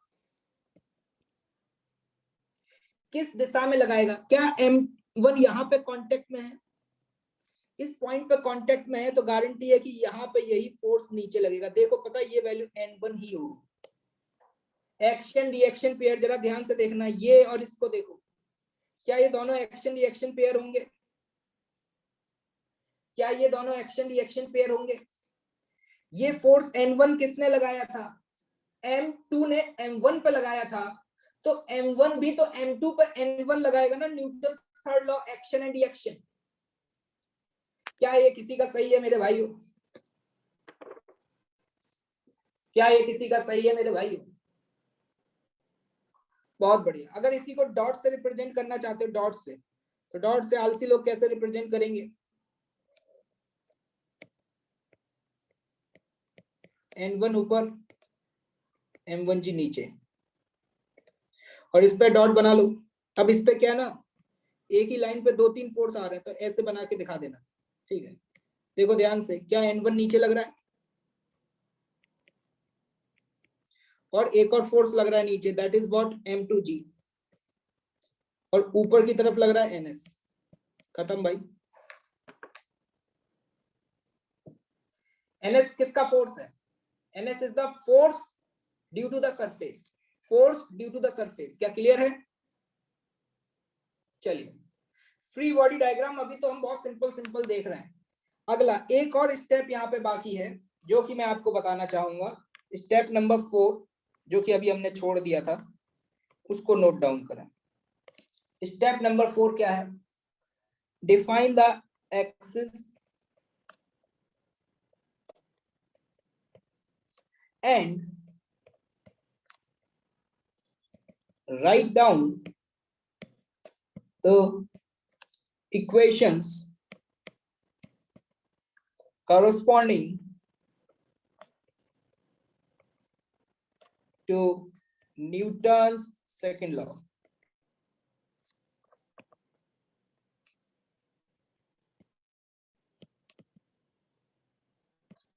ये लो, जल्दी नोट करें। क्या मतलब है इसका? देखो, फ्री बॉडी डायग्राम बन जाएगा। स्टेप नंबर 3 में फ्री बॉडी डायग्राम बनाया। तुमने एक बात ऑब्जर्व करी, मैंने यहाँ पे एक पॉइंट लिखा था, जरा ध्यान से देखो, इस पॉइंट को देखना, सभी लोग पढ़े एक बार। जब भी हम किसी भी सिस्टम का फ्री बॉडी डायग्राम बनाते हैं तो उस पे कौन कौन से फोर्स लग रहे हैं उनको दिखाते हैं। समझ रहे हो मैंने क्या बोला? उसके ऊपर सराउंडिंग की वजह से कौन कौन से फोर्सेस लग रहे हैं उनको दिखाते हैं। उसने सराउंडिंग पर कितना फोर्स लगाया है उसे नहीं दिखाते। नहीं आई बात समझ में? यहाँ पे जरा ध्यान से देखना, एम के ऊपर सराउंडिंग ने कौन कौन से फोर्सेस लगाए। क्या मैं सिर्फ उन्हीं को दिखा रहा हूं? क्या मैंने वो फोर्स भी दिखाया जो इसने एम ने सरफेस पे लगाया होगा? नहीं दिखाया। तो इस बात को ध्यान रखना, ये पॉइंट बहुत इंपॉर्टेंट है। कभी भी किसी का भी फ्री बॉडी डायग्राम बनाओ तो फ्री बॉडी डायग्राम में कौन से फोर्सेस को दिखाओगे? सब लोग एक साथ बताएं। फ्री बॉडी डायग्राम में कौन से फोर्सेस को दिखाओगे? जो उस सिस्टम ने सराउंडिंग पे लगाए हैं उनको, या जो सराउंडिंग ने उस पे लगाए हैं उनको? Acting on the body, surrounding के द्वारा जो उस बॉडी पे लग रहे हैं। जैसे कि फॉर एग्जांपल, जब मैं M1 का फ्री बॉडी डायग्राम बना रहा हूं तो M1 पे सराउंडिंग ने कौन कौन से फोर्सेस लगाए, मैं उन्हें ही रिप्रेजेंट करूंगा। M1 ने जो M2 पे फोर्स लगाया, क्या मैंने उसको फ्री बॉडी डायग्राम में रिप्रेजेंट किया? M1 पर M2 ने जो फोर्स लगाया, क्या मैंने उसको कहीं रिप्रेजेंट किया? नहीं किया। क्लियर है? और एक और बात याद रखना कि एक्शन और रिएक्शन कभी भी सेम बॉडी पे नहीं लगते। ये पहले बात आपको बताई थी, will always act on two different bodies. Step number 4 note down कर लिया होगा। देखो, फोर्स एनालिसिस कर ली हमने, बॉडी का फ्री बॉडी डायग्राम बना लिया। इसके बाद क्या करते हैं, हम एक्सिस सेलेक्ट कर लेते हैं, जो कि हम काइनेमेटिक्स में भी किया करते थे। एक एक्स एक्सिस और एक वाई एक्सिस, है ना। एक्स और वाई एक्सिस हम अपनी कन्वीनियंस के हिसाब से सेलेक्ट कर लेते हैं, जो हमें सही लग रहा होगा। सवाल सॉल्व करेंगे तो आपके लिए चीजें आसान हो जाएंगी, ठीक है। फिर इसके बाद क्या करते हैं, हम इक्वेशन लगाते हैं Newton second law. Net force along the X axis बराबर mass into acceleration along the X axis. Similarly net force along the Y axis बराबर m इनटू ay। तो सिमिलरली fz बराबर m इनटू az। इस तरीके से हम Newton's law लगा सकते हैं। क्लियर है? क्लियर है भाई? अभी हम आगे बहुत सारे क्वेश्चन करने वाले हैं जिसमें फ्री बॉडी डायग्राम बनाएंगे। अगले 4 दिन तक हम यही काम करने वाले हैं, फ्री बॉडी डायग्राम बनाएंगे बस, और कुछ काम नहीं। इक्वेशंस लिखेंगे, फ्री बॉडी डायग्राम बनाएंगे। क्लियर? आगे बढ़ा जाए। चलिए, ये क्वेश्चन है आपके सामने, इनका फ्री बॉडी डायग्राम बनाए और इक्वेशंस लिख करके बताएं। चलिए, ये सवाल आपके सामने, क्वेश्चन नंबर 1। कम से कम अभी 10 सवाल करके जाएंगे भाई, जल्दी जल्दी। इसका फ्री बॉडी डायग्राम बनाएं और इक्वेशन लिखें। Rachit Agarwal, you don't deserve to attend my class, you can leave it यार। ठीक है,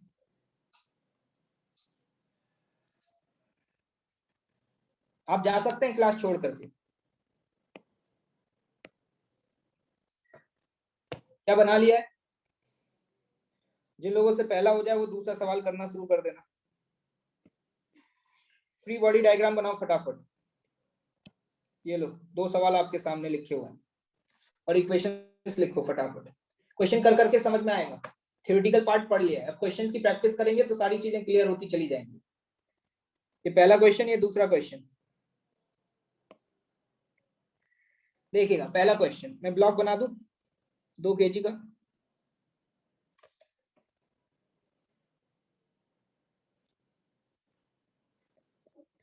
दो kg पे अभी आप देख चुके हैं कितने नॉर्मल फोर्स लगेंगे। एक तो 4 kg की वजह से लगेगा जिसको मैंने N1 बोल दिया, mg डाउनवर्ड लगेगा, ये क्लियर। अब मान लो आप ऊपर वाली एक्सिस को y एक्सिस मान लो, ठीक है, पॉजिटिव y एक्सिस। तो ऊपर फोर्स है N1, नीचे फोर्स है 20। बताओ इक्वेशन क्या लिखोगे। एक्सिस सेलेक्ट कर लिया आपने, एक्सिस सेलेक्ट कर लिया बेटा, ठीक है। मतलब वही स्टैंडर्ड, इसको मैं y एक्सिस मान रहा हूँ, पॉजिटिव ऊपर की तरफ और डाउनवर्ड को नेगेटिव। बताओ इसके लिए इक्वेशन क्या लिखोगे फटाफट। ऊपर वाला फोर्स, ऊपर के डायरेक्शन में कितना फोर्स लग रहा है N1, नीचे कितना फोर्स लग रहा है 20। This is the net force. Net force बराबर मास इनटू एक्सेलरेशन। एक बात बताओ, क्या 2 kg ब्लॉक कहीं भाग के जा रहा है क्या? क्या 2 kg का ब्लॉक कहीं भाग के जा रहा है क्या? नहीं जा रहा। 2 kg का ब्लॉक कहीं भाग करके नहीं जा रहा। क्या दिखाई दे रहा है तुम्हें? तो इसका मतलब इसका एक्सेलरेशन क्या है? 0। देखो मैं बहुत प्यार से बता रहा हूँ, स्टैंडर्ड एक एक स्टेप। आपको ये समझ में आया मैंने यहाँ पे -20 क्यों किया? यहाँ -20 क्यों किया, समझ में आ रहा है? क्योंकि जो 20 न्यूटन का फोर्स है वो नेगेटिव एक्स एक्सिस के अलोंग लग रहा है। जो 20 न्यूटन का फोर्स है वो किसके अलोंग लग रहा है? क्या वो नेगेटिव एक्स एक्सिस के अलोंग लग रहा है? तो देखो हमेशा नेट फोर्स लेफ्ट साइड में लिखेंगे और जो भी नेट फोर्स आपने लिखा है उसको किसके बराबर करना है? मास इनटू एक्सेलरेशन। अभी एक्सेलरेशन 0 है तो देख करके डायरेक्टली बोल सकते हैं कि N1 की वैल्यू 20 आ जाएगी। ऊपर वाला फोर्स बराबर नीचे वाला फोर्स। अगर कोई बॉडी रेस्ट पर है, रेस्ट पर है तो उस पर नेट फोर्स 0 होगा। अरे होगा या नहीं होगा? एक बात बताओ मुझे फटाफट, ये फोर्स किसने लगाया? ये N1 फोर्स किसने लगाया था? 4 kg ने। वंडरफुल। क्या जिस तरीके से मैंने 2 kg का फ्री बॉडी डायग्राम बनाया, क्या बेटा तुम 4 kg का बना के बता पाओगे? जल्दी बनाओ 4 kg का फ्री बॉडी डायग्राम, जल्दी। सरफेस की वजह से नॉर्मल फोर्स ऊपर ऊपर लगा दिया भाई, NS, ठीक है। टुवर्ड्स द बॉडी, याद है नॉर्मल फोर्स बॉडी के टुवर्ड्स लगेगा। mg कहां लगेगा बेटा? नीचे, mg। और कोई फोर्स लगेगा क्या? क्या हम कोई फोर्स मिस कर रहे हैं क्या? यस, एक फोर्स हम मिस कर रहे हैं। 2 kg भी तो इसके ऊपर लगाएगा ना। 2 kg का फोर्स कहां लगेगा, ऊपर या नीचे? 2 kg का फोर्स नीचे लगेगा, दैट इज N1। समझ आया कि नहीं आया ये बताओ। अब जल्दी से बताओ, ऊपर वाला फोर्स पॉजिटिव मान लेना, नीचे वाला फोर्स नेगेटिव मान लेना। ऊपर वाला फोर्स, ऊपर की दिशा में कौन सा फोर्स लग रहा है? क्या ऊपर की दिशा में NS लग रहा है? और नीचे की दिशा में कौन लग रहे हैं? N1 और 40। बताओ इक्वेशन कैसे लिखते हैं? इक्वेशन लिखना सिखाओ मुझे, जल्दी बताओ। तुम सिखाओगे, मैं नहीं जानता। तुम मुझे बताओ इक्वेशन कैसे लिखते हैं। क्या मैं ऐसे लिखूंगा, ऊपर वाला फोर्स माइनस नीचे वाला फोर्स, 2 फोर्स है नीचे, -N1 -40। क्या ये बात समझ आई? बराबर मास इंटू एक्सेलरेशन। जल्दी बताओ, क्या एक्सेलरेशन 0 है? क्या N1 की वैल्यू 20 है? क्या N1 की वैल्यू 20 पुट कर सकते हैं हम यहां से? तो जल्दी से बताना, यहां पे तुम्हारे पास NS की वैल्यू क्या आ जाएगी? 20 + 40। क्या आपके पास यहाँ पे NS की वैल्यू 60 आ गई? मतलब सरफेस से लगने वाला फोर्स कितना आ गया? 60। मैं अभी आपको फ्री बॉडी डायग्राम बनाना सिखा रहा हूँ, ठीक है। इंपॉर्टेंट ये नहीं है कि वैल्यू क्या आ रही है, ये मेरे लिए इंपॉर्टेंट नहीं है, ये तो मैथ्स है। आपके लिए ये इंपॉर्टेंट है, क्या आप ये ड्रॉ कर पा रहे हैं और इक्वेशंस लिख पा रहे हैं? आंसर तो निकालने के बहुत सारे शॉर्ट ट्रिक्स होती हैं, वो तो आपको बाद में सिखा दी जाएंगी। क्या फ्री बॉडी डायग्राम आप ड्रॉ कर पा रहे हैं? क्या बहुत आसान लग रहा है? क्या ये वाला क्वेश्चन नंबर 2 भी कर लिया क्या आपने? क्वेश्चन नंबर 2 में जल्दी से बताओ कि 2 का फ्री बॉडी डायग्राम अगर बनाए तो उस पर कितने फोर्स लगेंगे? 2 का अगर फ्री बॉडी डायग्राम बनाए तो उस पर कितने फोर्स लगेंगे? वंडरफुल यार, तुम लोग तो सही बता रहे हो यार, वाह। मुझे लग रहा है आज आरवाई की कृपा ज्यादा बरस गई है तुम लोगों पर। ऐसा पहली बार हुआ है पिछले 3 महीनों में कि सबका आंसर सेम आ रहा है। ऐसा कैसे हो गया? आज सब में यूनिटी कैसे दिख रही है? लो लो, कुछ लोगों ने गंद फैलाना शुरू कर ही दिया। ये 3 वाले कौन है भाई? 4 आएगा 4। देखिएगा भाई, 2 kg का फ्री बॉडी डायग्राम बना रहे हैं सब लोग, साथ में बनाएंगे, एक साथ बनाएंगे, प्यार से बनाएंगे। देखिएगा भाई, 2 kg का ब्लॉक, ये किस किस सराउंडिंग के कांटेक्ट में है? क्या सरफेस के कांटेक्ट में है? बिल्कुल है। तो इस सरफेस की वजह से एक फोर्स लग रहा होगा ऊपर की तरफ, इसको बोल देते हैं NS1। ठीक है, ये सरफेस ने फोर्स लगाया, ठीक है। और यहां से 10 न्यूटन लग रहा होगा, ये बात सही है। mg भी लग रहा होगा नीचे की तरफ, कितना लग रहा होगा? 20। अब बताओ, क्या इसके अलावा और कोई फोर्स होगा क्या? 3 फोर्स तो मैंने दिखा दिए, क्या इसके अलावा और कोई फोर्स होगा? बिल्कुल होगा। क्या ये 4 kg के कांटेक्ट में है? किस पॉइंट पर है कांटेक्ट में? इस पॉइंट पर। क्या 4 kg की वजह से नॉर्मल फोर्स लगेगा? नॉर्मल फोर्स जल्दी से बताएं, टुवर्ड्स द बॉडी लगता है या अवे फ्रॉम द बॉडी लगता है? ये आपने अपनी बॉडी बनाई है, इस बॉडी पे बॉडी के टुवर्ड्स लगेगा या अवे लगेगा? क्या बात है यार, आज सारे सवाल आपके सही आ रहे हैं। तो ये टुवर्ड्स लगेगा, और मान लो इसको अपन ने नाम रख दिया N1। क्या ऐसे रख सकते हैं भाई? क्या आपको 2 kg का फ्री बॉडी डायग्राम बनाना सीख गए? अब एक बात बताओ, ये 2 kg वाला ब्लॉक कहीं मूव कर रहा है क्या? ये 2 kg वाला ब्लॉक कहीं मूव कर रहा है क्या? क्या दीवार तोड़ के कहीं जा रहा है क्या भाई? जल्दी बताओ। नहीं जा रहा। तो क्या सबसे नेक्स्ट स्टेप क्या था? स्टेप नंबर 4 बताओ फटाफट। स्टेप नंबर 4 क्या? एक्सेस सेलेक्ट करो। ये मेरा y एक्सिस, ये मेरा x एक्सिस। जरा आप जल्दी से बताना, x एक्सिस के अलोंग ये फोर्स लग रहा है राइट डायरेक्शन में, ये लग रहा है लेफ्ट डायरेक्शन में। इक्वेशन क्या लिखोगे? क्या 10 - n1 लिखोगे? क्या इसको बराबर मास इंटू एक्सेलरेशन, लेकिन एक्सेलरेशन 0 हो तो दाएं वाला फोर्स बाएं वाले के बराबर होगा। क्या मैं ये इक्वेशन ना लिखने की बजाय डायरेक्टली बोल सकता हूँ n1 की वैल्यू 10 होगी? इसी तरीके से ऊपर के डायरेक्शन में लग रहा है NS1, नीचे लग रहा है NS2। क्या मैं डायरेक्टली लिख दूं यहाँ पे कि NS1 की वैल्यू 20 के बराबर हो जाएगी?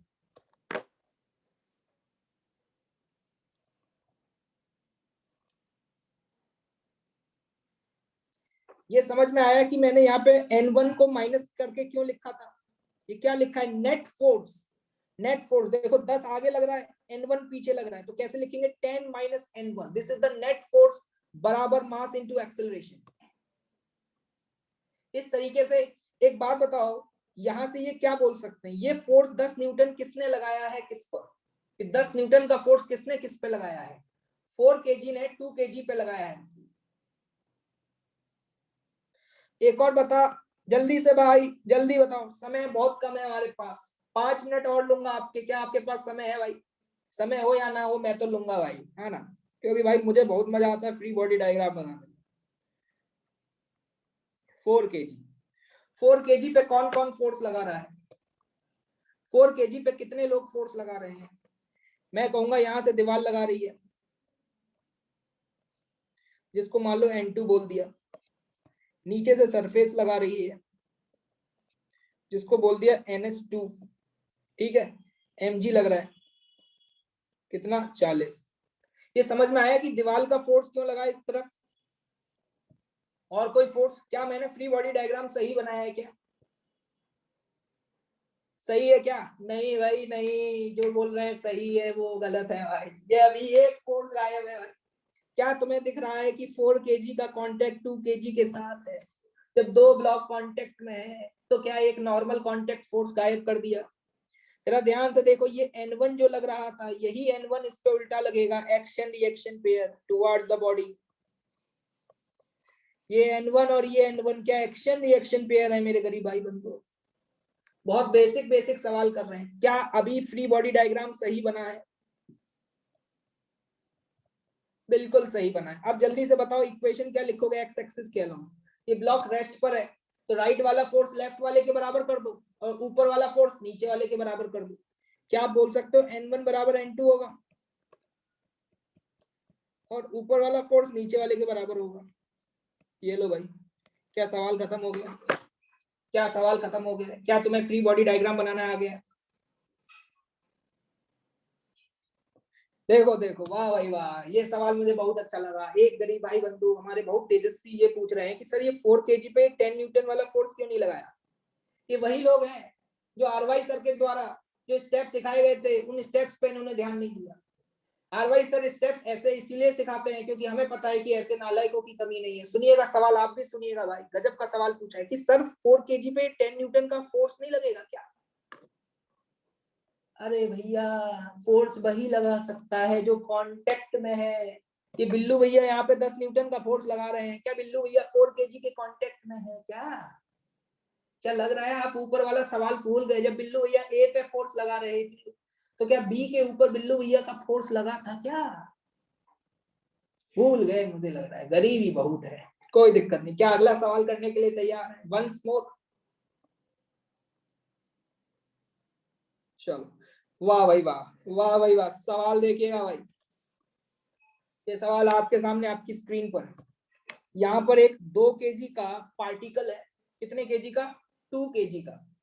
अबे चले जाना, मुझे भी पता है केमिस्ट्री की क्लास है, रोते रहते हो नालायक। मेरे बैच के स्टूडेंट ऐसे नहीं हो सकते, तुम मेरे बैच के नहीं हो पक्का। मेरे बैच के स्टूडेंट तो ये बोलते थे और पढ़ाओ सर, और पढ़ाओ, 2 घंटे और पढ़ाओ, कोई दिक्कत नहीं है सर, फिजिक्स पढ़ाओ। और ये इस बैच के बच्चे बोलते हैं अरे सर बस छोड़ दो यार सर, क्लास है हमारी। तुम मेरे बैच के नहीं हो सकते, तुम मेरे बैच के नहीं हो सकते भाई। आप लोग टेलीग्राम ग्रुप पे ज्वाइन हो चुके हैं ना भाई? सभी लोग टेलीग्राम ग्रुप पर चैनल पे एडेड है ना सभी लोग? बहुत बढ़िया। उस पर बीच बीच में चैनल पे कुछ वीडियो और कुछ इंफॉर्मेशन आती रहेगी, देखते रहिएगा, ठीक? ये जरा ध्यान से देखना, एक पार्टिकल है 2 kg का। ये यहाँ पे 2 रस्सियों से कनेक्टेड है, एक आप देख पा रहे होंगे लेफ्ट साइड में, एक आप देख पा रहे होंगे राइट साइड में। क्या दिखाई दे रही है आपको? मान लेते हैं कि राइट वाली स्ट्रिंग में यहाँ पे टेंशन की वैल्यू T1 है, लेफ्ट वाली स्ट्रिंग में टेंशन की वैल्यू T2 है। सवाल सुनिएगा, सवाल सुनिएगा। यहाँ पर टेंशन की वैल्यू T1 है और यहाँ पे टेंशन की वैल्यू T2 है। आपको T1 एंड T2 की वैल्यू फाइंड आउट करनी है। Find the value of T1 and T2। सबसे पहला स्टेप, फ्री बॉडी डायग्राम। जल्दी से 2 kg वाले पार्टिकल का फ्री बॉडी डायग्राम बनाओ और मुझको ये बताओ कि 2 kg वाले पार्टिकल पे कितने फोर्स लग रहे हैं। 2 kg वाले पार्टिकल पे कितने फोर्स लग रहे हैं फटाफट? 4। ये 4 वाला कौन है बे? एक क्या फोर्स अपने घर से लाया है क्या? है? मेरे हिसाब से तो 3 लग रहे हैं। 4 वाले कौन है? चौथा फोर्स तुमने लगा दिया क्या? देखिएगा भाई, सवाल देखिएगा। ये 2 kg, देखना ध्यान से। यहां पर क्या ये रस्सी कनेक्टेड है? ये रस्सी है। एक बात बताओ, क्या रस्सी की वजह से टेंशन फोर्स लगेगा किसी भी बॉडी पर? टेंशन फोर्स टुवर्ड्स लगता है या अवे लगता है? बॉडी की तरफ लगता है या बॉडी से दूर लगता है? बॉडी से दूर लगता है। तो क्या मैं बोल सकता हूं कि T2 इधर लग रहा होगा? along the string away from the body, along the string away from the body। Clear है भाई? और जल्दी से बताओ, क्या T1 इधर लग रहा होगा? और कोई फोर्स जो हमने यहाँ गायब कर दिया या खा गए हैं? और कोई फोर्स? हाँ भाई, एक फोर्स है, इसको मत भूल जाना। लोग इसको भूल जाते हैं, इज्जत नहीं देते हैं। माँ का प्यार खत्म नहीं होना चाहिए। किसी का भी प्यार मोहब्बत खत्म हो जाए लेकिन माँ के प्यार को मत भूलना। धरती माँ का प्यार बरकरार रहना चाहिए भाई। क्या ये बात क्लियर है? ये कह रहे हैं कि सर सरफेस का नहीं लगेगा। अबे सरफेस कहाँ है बे? हवा में लटक रहा है बे। सरफेस कहाँ दिख रही है तुम्हें? हाँ अभी वीडियो नहीं आएगा यार, वो स्विच ऑफ हो गया है, वो डिवाइस स्विच ऑफ हो गई है मेरी, ठीक है, वीडियो नहीं आएगा। ये सरफेस नहीं है बे, हवा में लटक रहा है। क्या इसके अलावा और कोई फोर्स? खत्म। अब बताओ नेक्स्ट स्टेप क्या था? What is the next step? Axis select करो, एक्सिस सेलेक्ट करो। क्या मैं इसको एक्स एक्सिस मान लूं और इसको वाई एक्सिस मान लूं? यार अब तुम्हारा फेवरेट काम आ गया जो तुम्हें बहुत अच्छे से आता है। क्या इस टेंशन फोर्स के कंपोनेंट करने आते हैं तुम्हें? सर बहुत अच्छा लग रहा है सर, यही तो है सर जो हमें आता है सर, थैंक यू सर। क्या तुम्हें इसके कंपोनेंट करने आते हैं टेंशन के? हाँ सर बस ये करवा लो, ये तो मैं तुरंत करके दे दूंगा आपको। टेंशन का हॉरिजॉन्टल कंपोनेंट बताओ क्या होगा? T1 cos 37, T1 cos 37। और वर्टिकल कंपोनेंट बताओ कितना होगा? T1 sin 37। एक बात बताएं मुझे, क्या ये पार्टिकल कहीं दौड़ के जा रहा है? क्या ये पार्टिकल कहीं भाग रहा है क्या? नहीं भाग रहा, रुका हुआ है। रुका हुआ है तो ऊपर वाला फोर्स नीचे वाले के बराबर होगा, दाएं वाला फोर्स बाएं के बराबर होगा, लेफ्ट वाला राइट के बराबर, ऊपर वाला नीचे के बराबर। जल्दी से बताएं इक्वेशन क्या लिखेंगे? इक्वेशन लिखने का तरीका क्या होगा? वैसे तो लिखने का तरीका ये है, T2 माइनस T1। देखो अगर आप एक अच्छे फिजिक्स के स्टूडेंट हैं तो सही तरीका ये होता है, this is the net force along the X axis बराबर मास इनटू ए एक्स। एक्सेलरेशन क्या है? 0। तो यहां से T2 बराबर आ गया 4T1/5। This is your equation number 1। क्या इसी तरीके से आप y एक्सिस के अलोंग भी लिख सकते हैं? ये मैंने x एक्सिस के अलोंग लिखा है, y एक्सिस के अलोंग क्या लिखेंगे? T1 sin 37 की वैल्यू किसके बराबर होगी? 20 के बराबर। खत्म सवाल, सवाल खत्म, सवाल खत्म। क्या खत्म हो गया है भाई? क्या यहाँ से T1 की वैल्यू आ जाती है? जल्दी बताओ T1 की वैल्यू कितनी आ रही है? 100/3। T1 की वैल्यू आ रही है 100/3, और T1 की वैल्यू अगर यहाँ पुट कर दोगे, ये आपकी इक्वेशन 2 थी है ना, उसकी वैल्यू आप पुट कर दोगे तो T2 आ रहा है 80/3। मुझे लग रहा है सवाल बहुत सस्ता और बहुत आसान है। क्या सभी से हो गया था? चलिए कुछ क्वेश्चंस आपको होमवर्क में दूंगा, क्या घर से करके लाओगे?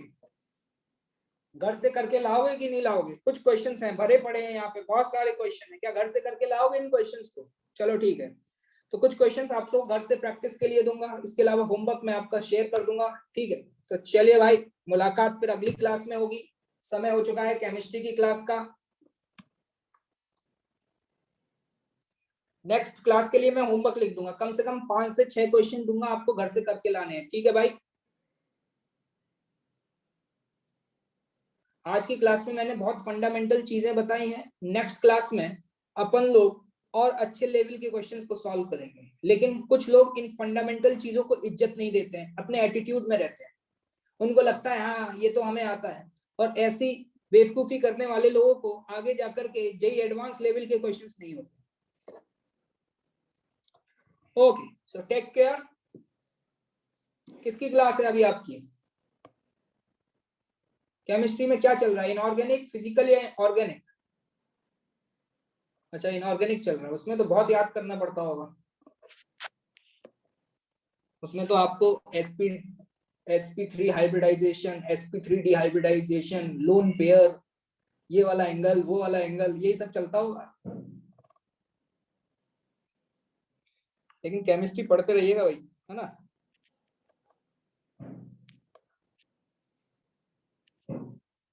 चलें फिर, अब तो आपकी आईयूसी शायद कंप्लीट हो जाएगी, और आई होप शायद नेक्स्ट वीक से आपकी फिजिकल केमिस्ट्री और इनऑर्गेनिक तो खत्म हो जाएगी, तो ऑर्गेनिक स्टार्ट हो जाएगा, जहां तक मुझे पता है। मतलब जो आपका शेड्यूल है उस शेड्यूल के हिसाब से नेक्स्ट वीक से आपका फिजिकल केमिस्ट्री स्टार्ट हो जाएगा।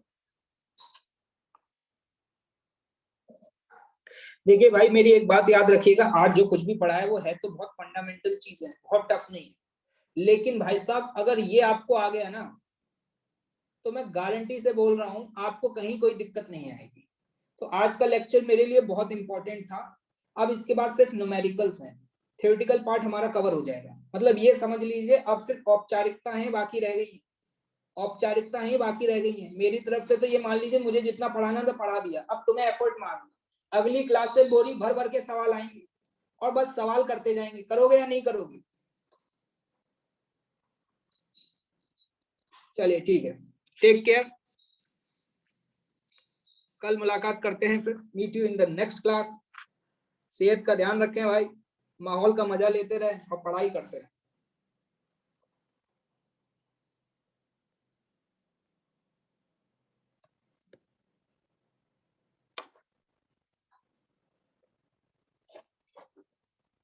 एक स्टूडेंट कह रहे हैं कि सर अनम्यूट करो, करूं क्या अनम्यूट?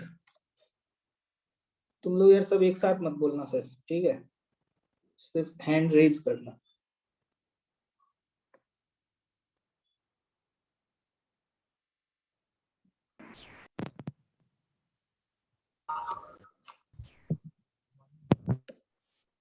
हाँ आयुष मिश्रा जी बोलिए, क्या कह रहे हैं?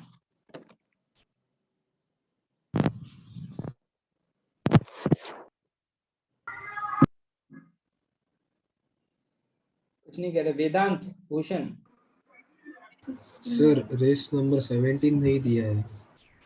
दे तो दिया यार, सो रहे हो क्या? नहीं, आपने होमवर्क में ही नहीं दिया है। क्या मैंने रेस नंबर 17 नहीं दिया है भाई? सर दे रखी है आपने। डिस्कशन नहीं सर हुआ है क्या? वॉइस आ रही है मेरी? मुझे पहले ये बताओ, रेस नंबर 17 का डिस्कशन हुआ या नहीं हुआ है? हो गया सर। हुआ हो कहाँ गया सर। क्यों भूषण साहब कहाँ सो रहे हो भाई? नींद में से उतरो, हैंड रेज करो, उसी को बोलने का मौका दूंगा। सर मैं आयुष मिश्रा। हाँ मिश्रा जी बताइए। हाँ सर, वो जो आज रेस का क्वेश्चन हमने डिस्कस किया जिसमें विंड और रिवर दोनों चल रही थी साथ में, तो सर उसमें हाँ। बोट की वेलोसिटी विंड से और रिवर से दोनों से इफेक्ट होगी ना? नहीं, बोट की वेलोसिटी में हम विंड के इफेक्ट को कंसीडर नहीं करेंगे क्योंकि वो इफेक्ट बहुत नेग्लिजिबल होता है। या तो वो क्वेश्चन में इस ओके बात सर। करेगा, अदरवाइज क्या है कि विंड की वेलोसिटी से बोट की वेलोसिटी पे बहुत ज्यादा इफेक्ट नहीं आएगा, बहुत कम इफेक्ट आएगा, इसलिए उसको हम नेग्लेक्ट कर देते हैं। ठीक बेटा? यस सर, ठीक है, थैंक यू सर। ओके रचित।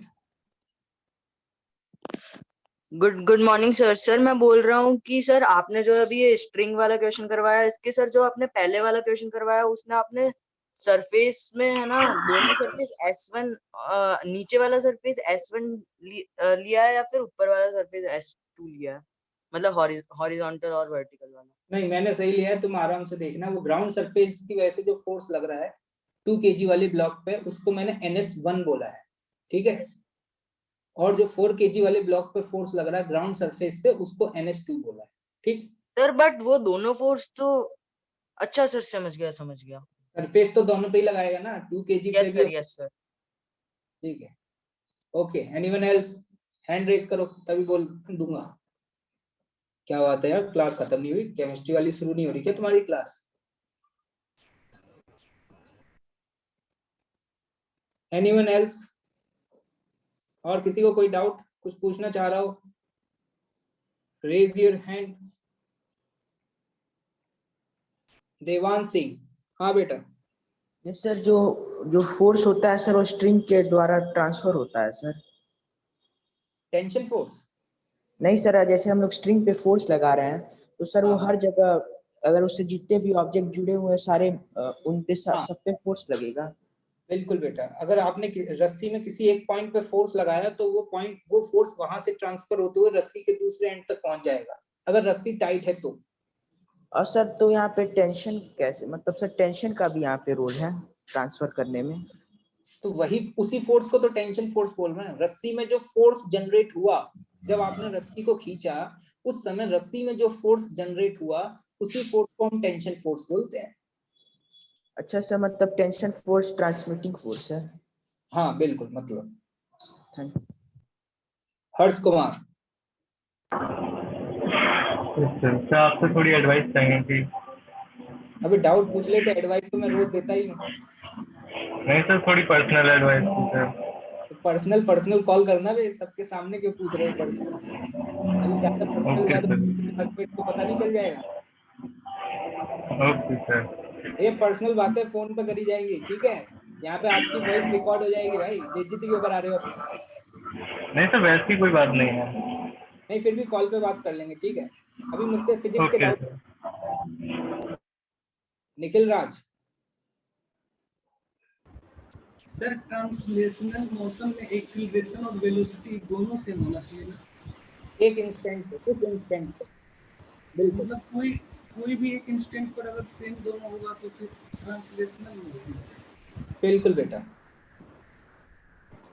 और सर जो टेंशन फोर्स होता है वो रस्सी का हर एक पॉइंट पर 2 डायरेक्शन में होता है, अपोजिट डायरेक्शन।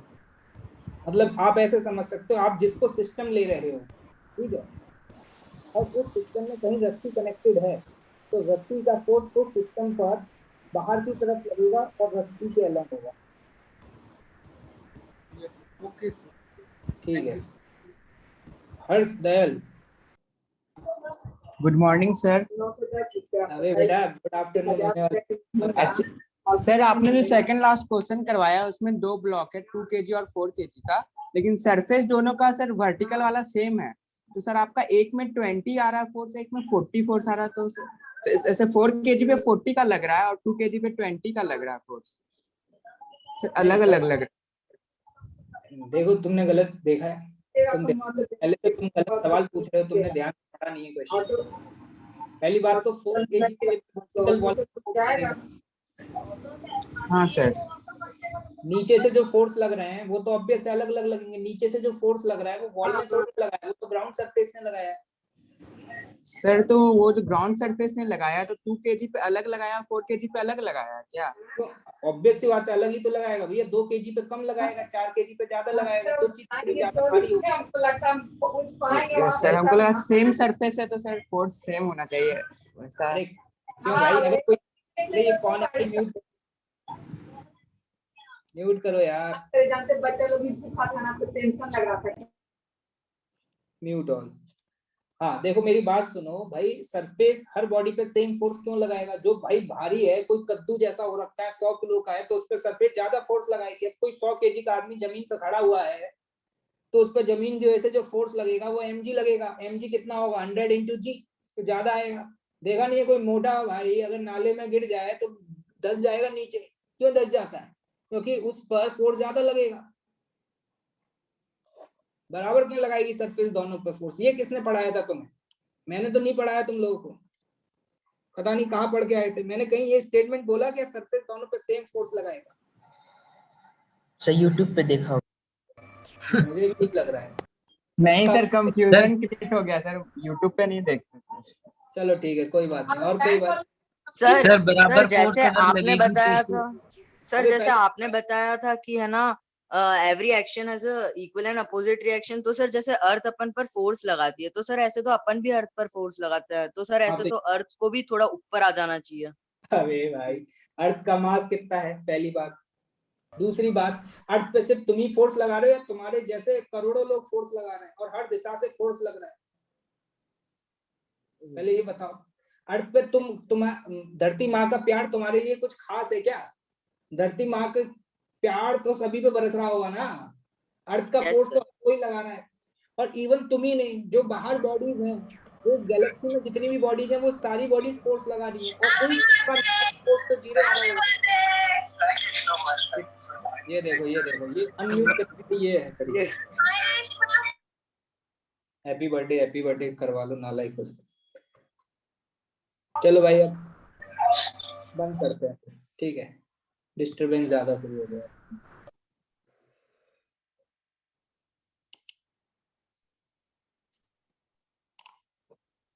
सर एक बार बता दो ना सर, जैसे अपन है ना ये नॉर्थ पोल पर है और साउथ पोल पर है, तो मतलब है ना वो फोर्स कैंसिल होता हो जाएगा क्या अर्थ पर भी? ऑब्वियस सी बात है यार, हो ही जाएगा cancel. Okay sir, okay, thank you sir. ठीक है।